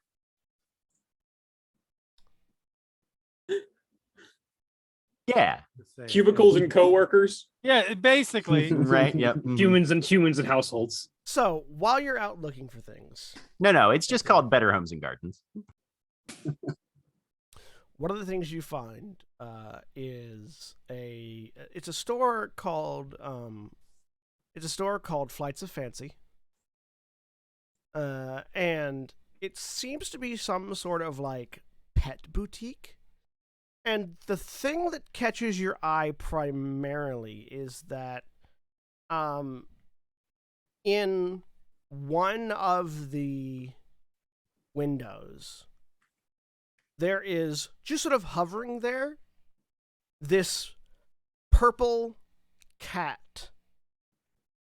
And I say hovering there because it is all four limbs are sort of hanging down below it, floating about 5 feet off of a cushion that it may have been laying on at one point.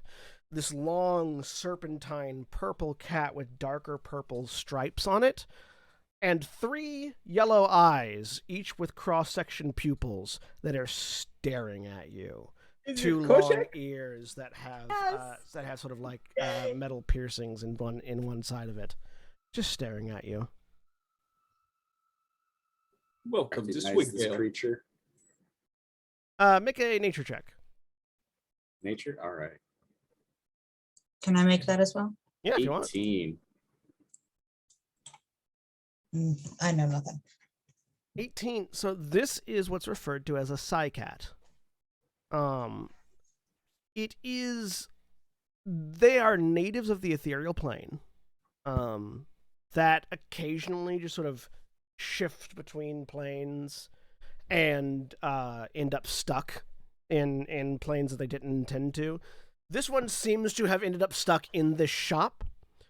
You're not certain if it's actually meant to be for sale, because it's far smarter than, like, psycats are insanely intelligent as far as animals go. And they are often sought after as, like, if you're able to bargain with it successfully, they make very, very potent familiars. And as you're sort of like, as you've caught its eye, or as it's caught your eye, you hear in the back of your mind telepathic purring. Look around for tuna. I'm just kidding. It seems something about you seems to have caught its interest. You are wearing the Mage King's regalia right now. That might be it, but yeah. Okay. It's just floating outside of the shop. No, it's inside the shop, inside a window, floating about 5 feet above a pillow. Okay. Yeah. Head in. You head in, you find the A little proprietor. unnerved at the purring constantly before I even get into the building, but Yeah. You find the proprietor sitting at sitting at the counter with this like sort of glazed over look on his face. Make an Arcana check. 25. This person has been like, they are not here right now. They have been magicked into a point of like they're in their own little world. And you notice that the cat has turned to look at you. Yeah, addressing the tickling purring in the back of my head. Is this your doing? I'll say out loud and turn to the cat. The cat. He's just looking around at that. Yeah, Vespia. So that's the first thing you've heard like spoken out is that. Yeah. The cat stretches, does a big stretch in midair before doing that thing that cats do where they sort of shake their entire body from tip to tail.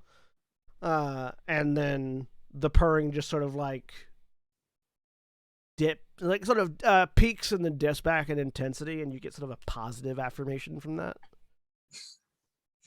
It seems proud of the mental destruction it has wrought on this individual. Yeah, psycats don't push cups off of counters; they push psyches over the edge.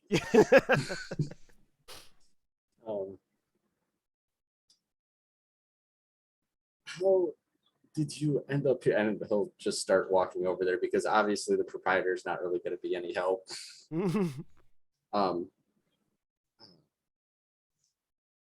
How did you end up here? Are the other and as he's walking past, he's going to make sure that the other animals aren't like starving or anything like that. No, the other animals are perfectly content. Most of them seem to be sleeping. Okay.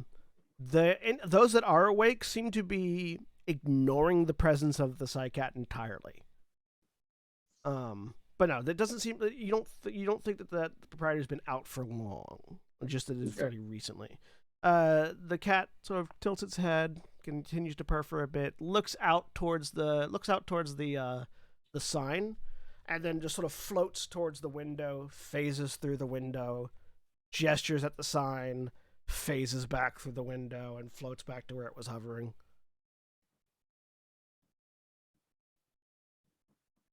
The sign, which again reads "Flights of Fancy." So it just showed up for shits and giggles, probably.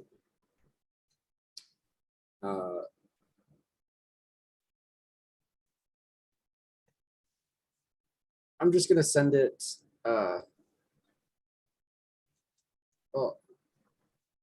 Would you like to hear a story?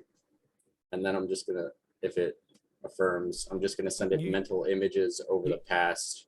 You've never seen a cat raise an eyebrow, but it raises one. I'll send it mental images of basically the general situation that we're finding ourselves in. And would you like to see how it plays out? Give me either an animal handling or a persuasion check with advantage. Oh, I'm so great at both of those. But I'm slightly better at animal handling. All right. I'm going to use an inspiration. But you have advantage. Yeah, you have advantage. Also. Oh, okay. 15. There you go. You want to use an inspiration still? Yes. Why not? 15. Saving face. There's Vespia there for an extra +1. Make it 16. Yeah.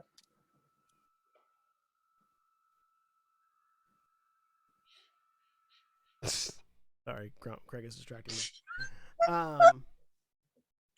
It seems intrigued. It doesn't seem like it's fully on board with like anything other than an observational role. But something about you has intrigued this cat. And it blinks away from wherever it's at, and then reappears hovering just to the side of your shoulder.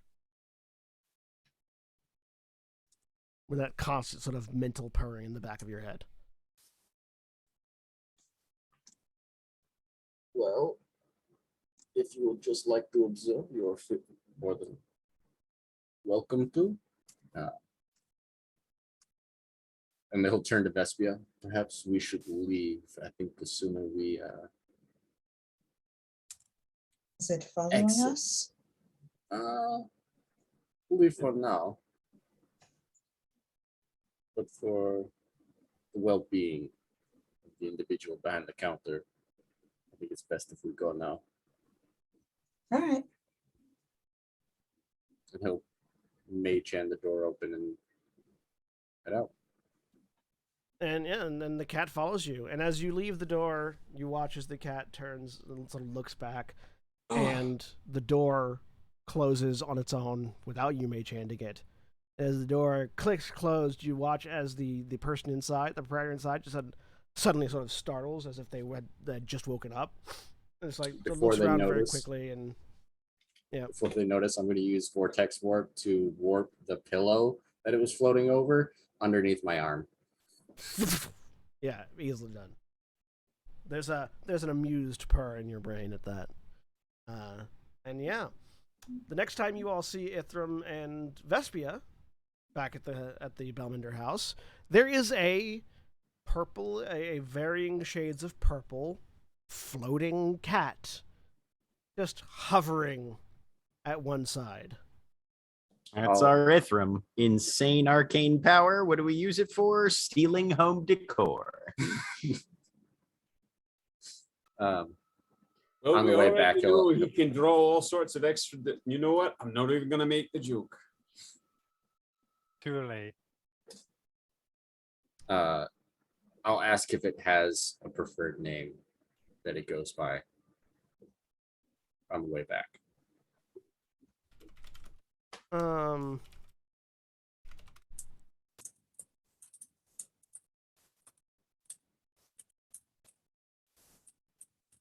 Hang on. Please let it either be just cat or something like Tibbins.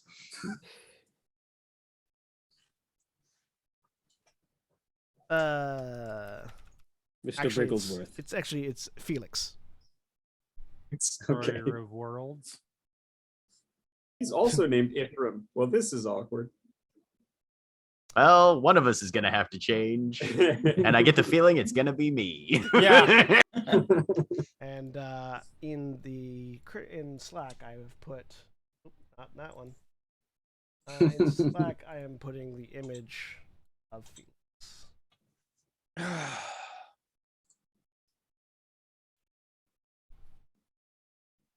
Wonderful. Ah, yes, good old three-eyed cat. Three-eyed hovering snake cat. You can't find Hypnotoad. So yeah, there's this. So yeah, you know its name is Felix, and it seems intent to observe you for now. Okay. You I get a will sense that- when I get back. I'll introduce everybody to Felix. Yeah, and again, as a mage, psycats are incredibly sought after familiars. So yeah, Ithram will. I don't know. He's going to be acting a bit more, just a teeny bit more formal in front of the cat for until he'll be a bit more polite to the cat than he would just like a general summon. Yeah. So yeah, you are all introduced to Felix, the floating floating purple psycat. Aw, it's adorable. I'm gonna try and pet it. Fascinating. Make an animal handling check. Okay. That's a thing that just happened for Nope. sure. 14.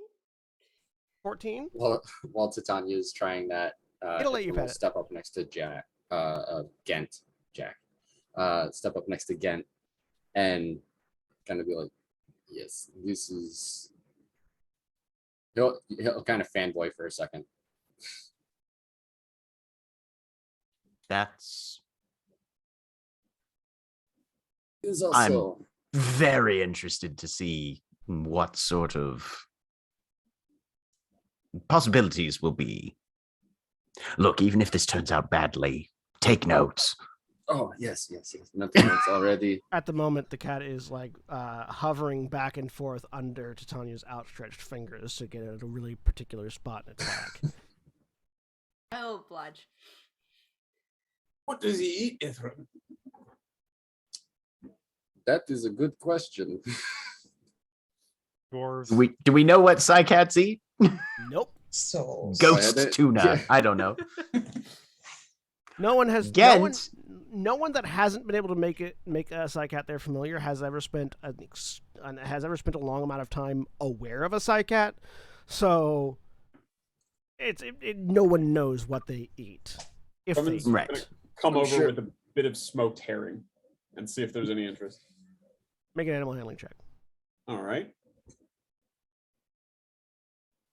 Gen's going to shift the visor into the ethereal plane and see what's around this cat, I mean, just out of sight, in a sense. Nothing. 20. All of the ethereal creatures that you're used to seeing sort of like swarming around have booked it. Got a predator. if I had to guess, it eats years off your life. With a 20 Grummond. So just like a normal child, eh? With a 20 Drummond, you sort of offer the fish, and the entire plate hovers up to its eye level. Some utensils that were stored on a table somewhere else come flying over, and it uses a fork and knife psychically to cut and eat the fish. Well, delightful. Well, little friend, there'll be plenty more of that where we're going.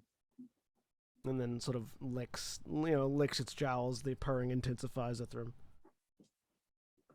I'll pack up a cask for us. Ithram. None for the rest of you. This thing is completely silent.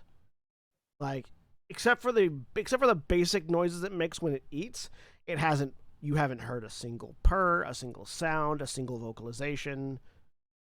It hovers, so it doesn't make any noise when it moves. It didn't make any noise when it psychically grabbed things. Ithram, you're just hearing this constant purr. Oh, so it's I like did. It's like Drummond didn't tinnitus. Sorry. Oh, go ahead, Craig. I was just asking. So did Drummond hear the purr when it was eating, or no? Nope. Okay. But if you look over at Ithram, he is just like, just thumbs up. Oh, fantastic! I'll get you 2 casks. They travel well. Well, sort of. It'll be fine.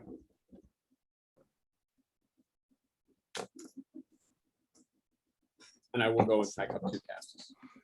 And I would, if there's a chance at, well, no rush on this, but I would like to talk briefly to the 3 soon-to-be newlyweds.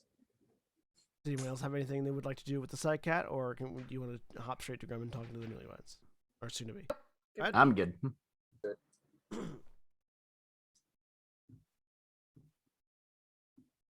Go ahead, Craig. Is there a chance before we pack up on the ship where I Yeah, can? absolutely. Oh, yeah. The 3 of them. Okay. Grumman comes in, and I would imagine Greta is either with him or nearby, and he has 3 little boxes, and he says, "I just, well, we're excited that you all are choosing to finish this while you're with us, and you're going to let Lavender take care of it. And I know we're all steel hearts, but as I've said before, I like to think of all of you as bellmenders as well. So if you'll let me, I have just a little something for each of you. I'm not sure what your customs are, and of course, if this doesn't work with your customs, that's perfectly fine. But these are some customs of our own when a bellmender gets wed. And he goes up to Valdeth and pulls out the box and hands it. One of the boxes, sort of a longer, short box, and hands it to Valdeth. I'll take it and open it and see what's inside. Inside is a fairly plain looking utilitarian, very well worn, with a wooden handle and just a black metal head, like a pewtersmith's hammer. And it says, "This is one of the many hammers that earned us our name, and that get passed down. It's often worn to help hold up the hair, but or to secure particularly tricky braids, but you could use it as a pin if you'd like, or use it to keep your two your bride and groom to be in line, however you choose to see fit. But and then That's lovely, Valda says as she sort of like thinks for a moment and then slides it into like the joining part of her braid at the back of her head. that looks right smart, that does. And then he moves down to Ghent and hands him a very small cube-shaped box, just about an inch on each side. Ghent will grin and pop it open and look at the contents. There are cufflinks with very small copper bells. You know, I was looking for links and I completely slipped my mind once I saw the hats. And because he's gotten dressed now as well, just at least to fit on, and he'll just shoot his cuffs and pop them right in. And there is a sort of, as you're putting them on, there is a faint sort of chiming, and Grumman says, if you'd rather not have the noise, you just touch the underside of the cuff just so, and he'll reach up and sort of indicate on the underside, and that will hold the clappers in place. Or if you'd like to have just a gentle chiming, you touch it again and let them go. Ghent will turn off the right hand one and leave the left hand one ringing. They were my great grandma's journeyman's project, and one or another bell mender has always worn them as we've gotten married through the centuries. So, as you might imagine, they've seen their share of wear, but still ring just as clear as they ever did. You honor me greatly, Grummond. And then he will move on to Tanya. Drummond. And we'll hold out a sort of another box similar to the shape that he gave to Valdeth. Open it up. And inside there is a golden sheaf of grain, an actual sheaf of grain, but glittering and golden, as though it is grown of the metal. But you touch it and it feels like plant matter. He says, ever since parts of my family, myself included, started brewing, we've developed and grown Belminder barley. And he points to his arms, and that his magic tattoos are in that sort of geometric barley pattern. I'll wear a little bit of it and take it with me everywhere. This particular sheaf has been blessed by the Lady of Grain, patron of the city. So if you care to wear it in your hair, or keep it with you, or put it in with a great many of its friends and brew it into a vat of something strong, however you choose to use it, I just want you to know that a bit of my home and a bit of my heart will be with you and be with all three of you. Thank you.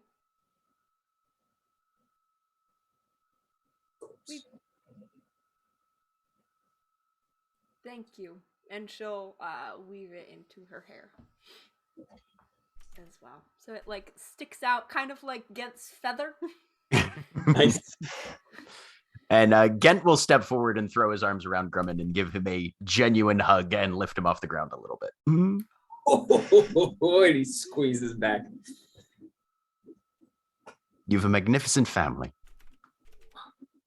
Well, I won't hold your hubris against you, but you're talking about yourself now because you're part of it. And he said, well, sort of running a palm as Gent sets him down and kind of runs a palm over his eyes. Well, I'm sure you all have a bit of something left to do. We'll leave you. Come on, Greta, let's go. Let's get packed. And sort of turns and sort of again, like clearing his eyes. So, all right, let's go. And bustles out of the room. Greta's just got the biggest grin on her face, mostly because she's enjoying all the smushiness, but also because Grumman cries at every wedding. Oh, like constant. Even ones he's not invited to or attending. He like sees a procession going down the exactly, street. just tears. I don't know anything about it, but I hope they're going to be happy.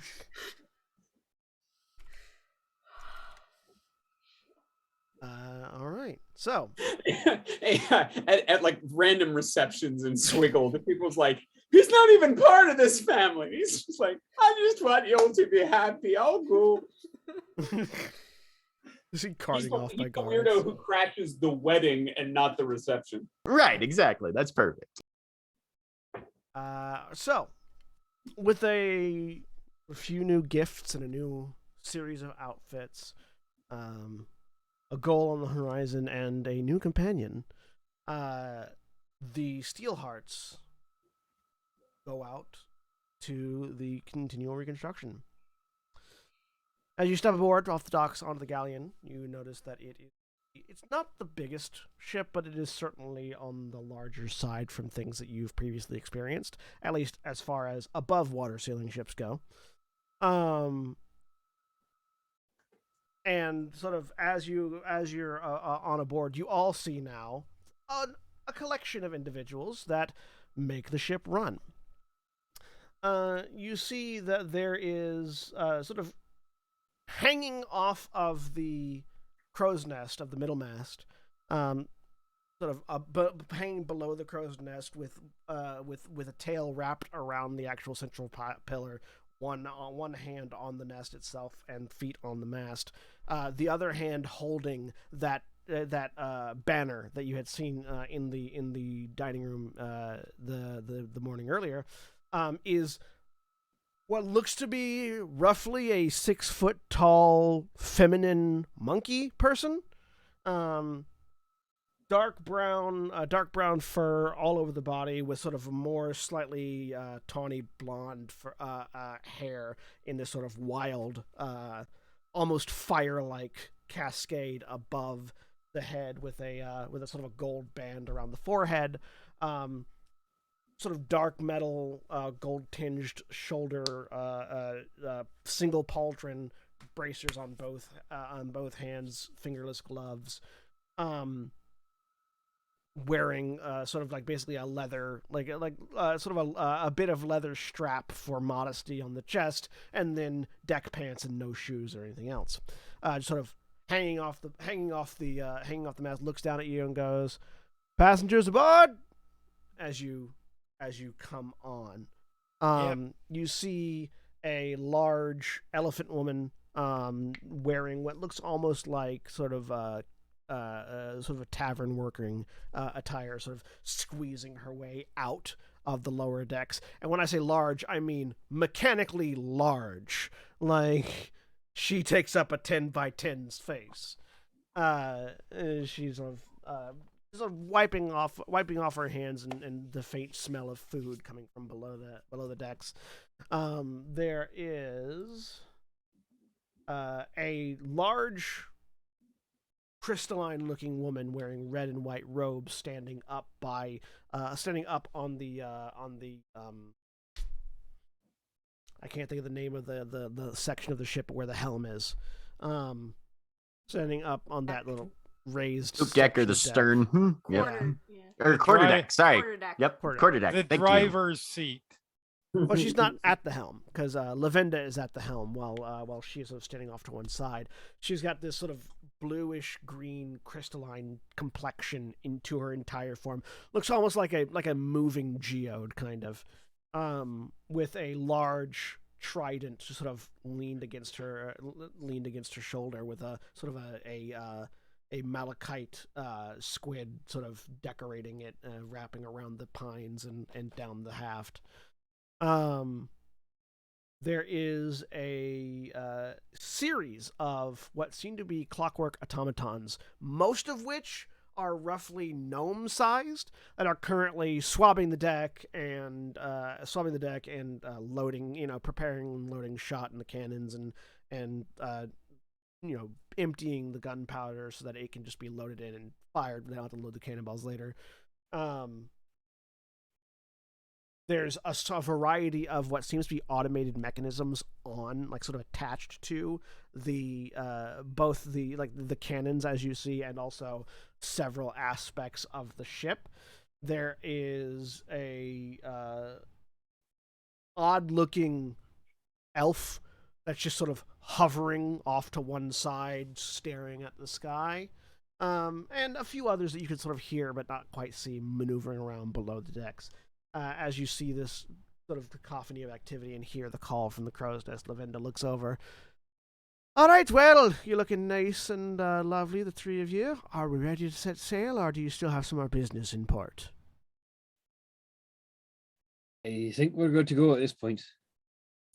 Do you have a general idea of a heading, or are we just wandering the Shattered Lands? Heading towards centermost point. Everyone thinks about that for a second. Gent will, at that, pull out a map out of his book and indicate the circled bit. Yeah, Yeah. the Bring it, bit into my, here. bring it into my quarters, she says as she sort of indicates to the door below. You can look, the stairs that come down from the deck that she's standing on flank a door. She actually walks behind a little bit, kicks open a trap door, and just drops out of sight. Following along. You Yep. go into the doors that she indicated, open it up, and you see she's there now, having dropped down. You don't see a trapdoor in the ceiling, but you do see that there's a back balcony. It seems like the trapdoor probably drops down to the balcony there. In the middle, one end you see her bed and like her sort of quarters area. It's very like there's a number of trophies, like hunt trophies and variety of like random knickknacks on shelves, and there's a chest that seems to be full of clothes of some kind. Very large bed, and then on the other side there's a table with a sort of a map carved into it of like sort of a general world map, and then a variety of other like leather bound scrolls that seem to be different kinds of maps sort of attached to it at various places. She indicates the table for you to unfurl your map.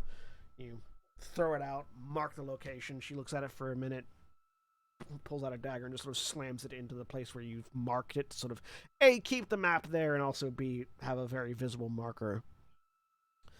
All right, well, Gent flinches as somebody stabs a fucking map. Good God. It's not her map. Look, all of you were Paperweights doing for that when we reasons. had a map on a wall, and Val was like, "Can we stop putting holes in the map?" Gent was right there with you on that. Meh. But do we want to fly an embassy flag or? We fly our own flag in the Shattered Lands. When we fly a flag, we don't always fly one. Yeah, are we doing this one for the Gold Hoarders or Order of Souls or? Depends on who you're paying. I feel like this is Merchant Alliance, but Uh, we're looking for a shipwreck. He sort of like does that, rolls the map out and sort of puts a few weights on the corners as well. All right, well, we've got our destination here. That's gonna be about, depending on the nature of the seas, that's gonna be about a week's travel to get to where you're looking at. So, if we don't run into any problems, which means that we are going to run into problems. So, Right. let's get you all used to life on a ship, shall we? Any of you sailed before? For long Yes. periods of time. I've been on. a Indeed, ship. we have. Been on a ship, have sailed. As the messenger. Have been on ship for extended periods. Have not operated one. We'll get you acquainted with your quarters and get you acquainted with walking around. If you feel like being useful, feel free. But you've paid for this trip. So most of the work we're going to be handling, and honestly, we're good at it. So Strictly speaking, we spent over a days year on the same ship for a brief period at the beginning of the day.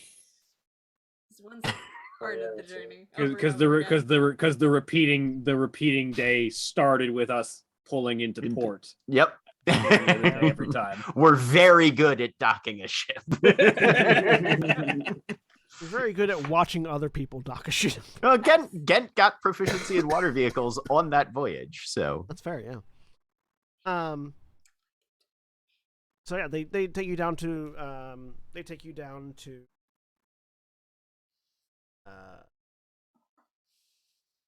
the deck basically immediately below the main deck is where you find you heading downstairs. You see that there's a door that leads to a cargo space. There's there's a series of tables in the middle of this area on top of a larger cargo door, and a kitchen area where it seems that someone has been previously preparing some food for the crew. Here you find another elf. This one is dressed almost entirely covered in very heavy clothes and has like a series of crates and bags around her. And seems to be sort of adding things up on an abacus and going through some information. As she's leading you downstairs, Lavenda will indicate. She'll point up first as she passes by. She'll point up towards the person that's still up by the helm. That's going to be Halamarnia, my first mate and priest of Valkyr. She's also the ship's doctor, so if you have any injuries or need anything tended to, go see her. Indicates to the elephant woman that's sort of like now sitting on a chair and carving something.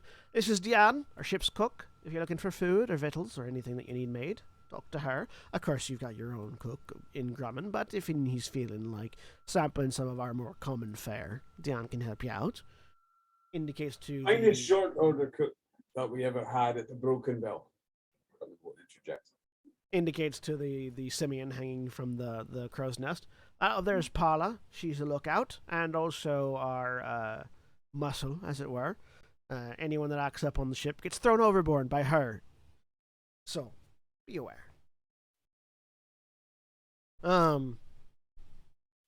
As she goes on, she indicates to the various like sort of small automatons. These are all the chapters. They're a part of Saga, who you'll meet later. Heads down below decks. At that point, you see this individual who's sort of dressed up very tightly.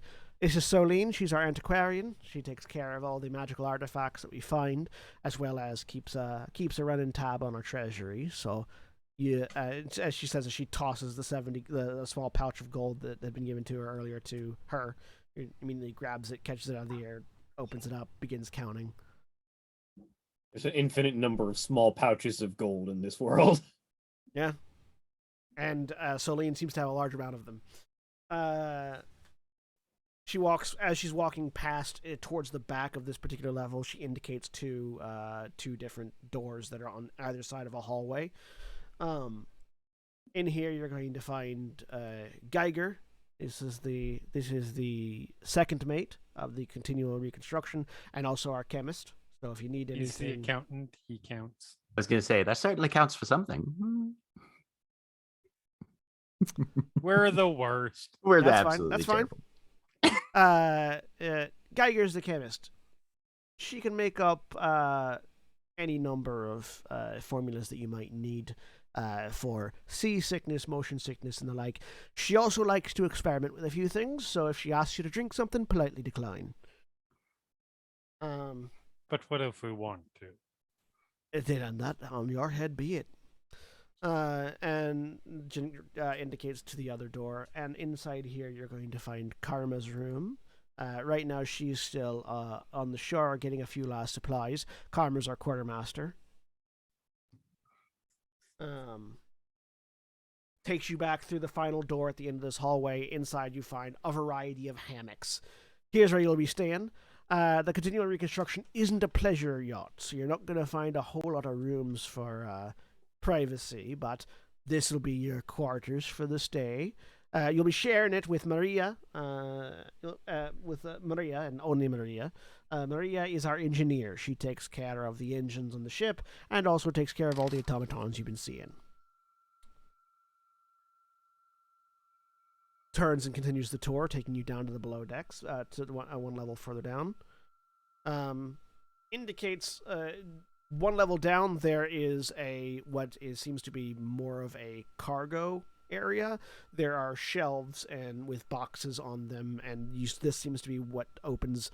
There's sort of a grated hatch on the main deck that is directly above where those tables were sitting, which is on top of a trapdoor, which seems to be directly above this space. So this is more of the cargo hold. If you're looking for privies, there are 2 here, one on either side. Points down to the far end of the ship, towards the prow of the ship, where you can see 2 doors. Left-hand door is the brig. Maria also spends some amount of time in there, so if you're looking for her at any point in time, feel free. And other door, that's where Halamarnia's office is. If you're feeling sick, you're going to go there. And then finally, to the last door on the ship, the back end, you see there is just as opposed to everything else there that have been wooden doors, this one is metal. And finally, this is our engine room. Don't go in there unless you know what you're doing. And I promise you, none of you do. That's a fine tour, Captain. Appreciate the That's the ship. information. There's the ship. The rest of the crew will be back on shortly, and we'll be setting sail. So make yourselves comfortable. And if you have any questions, feel free to voice them. I might have missed in the torrent of information. Did we meet Saga yet? I haven't met Saga yet, no. Okay. You also haven't met Maria, who has been referenced, but Peter Cribby grabs. yeah, none of you but Grumman has met Gigi yet. But yeah, she heads off. She leaves you alone to your own devices.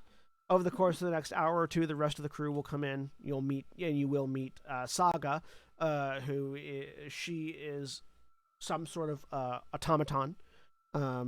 Most of you are familiar with Warforged. She seems to be something along the line of that, although definitely not made in Taram, and not quite put together the same way. She tends to wear a lot of heavy cloth covering, and seems to be the ship's gunner, or is introduced to you as the ship's gunner.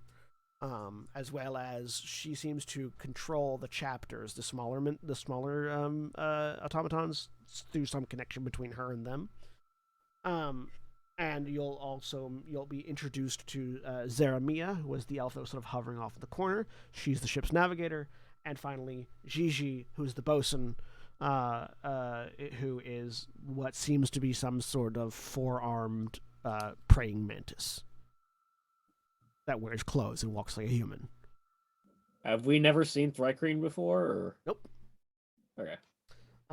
Maria, you eventually meet, is a human, very much technologically inclined, and Karma is what you learn to be what's referred to as a Nephilim, half tiefling, half Asamar, and is the oddest person that you've seen on the crew.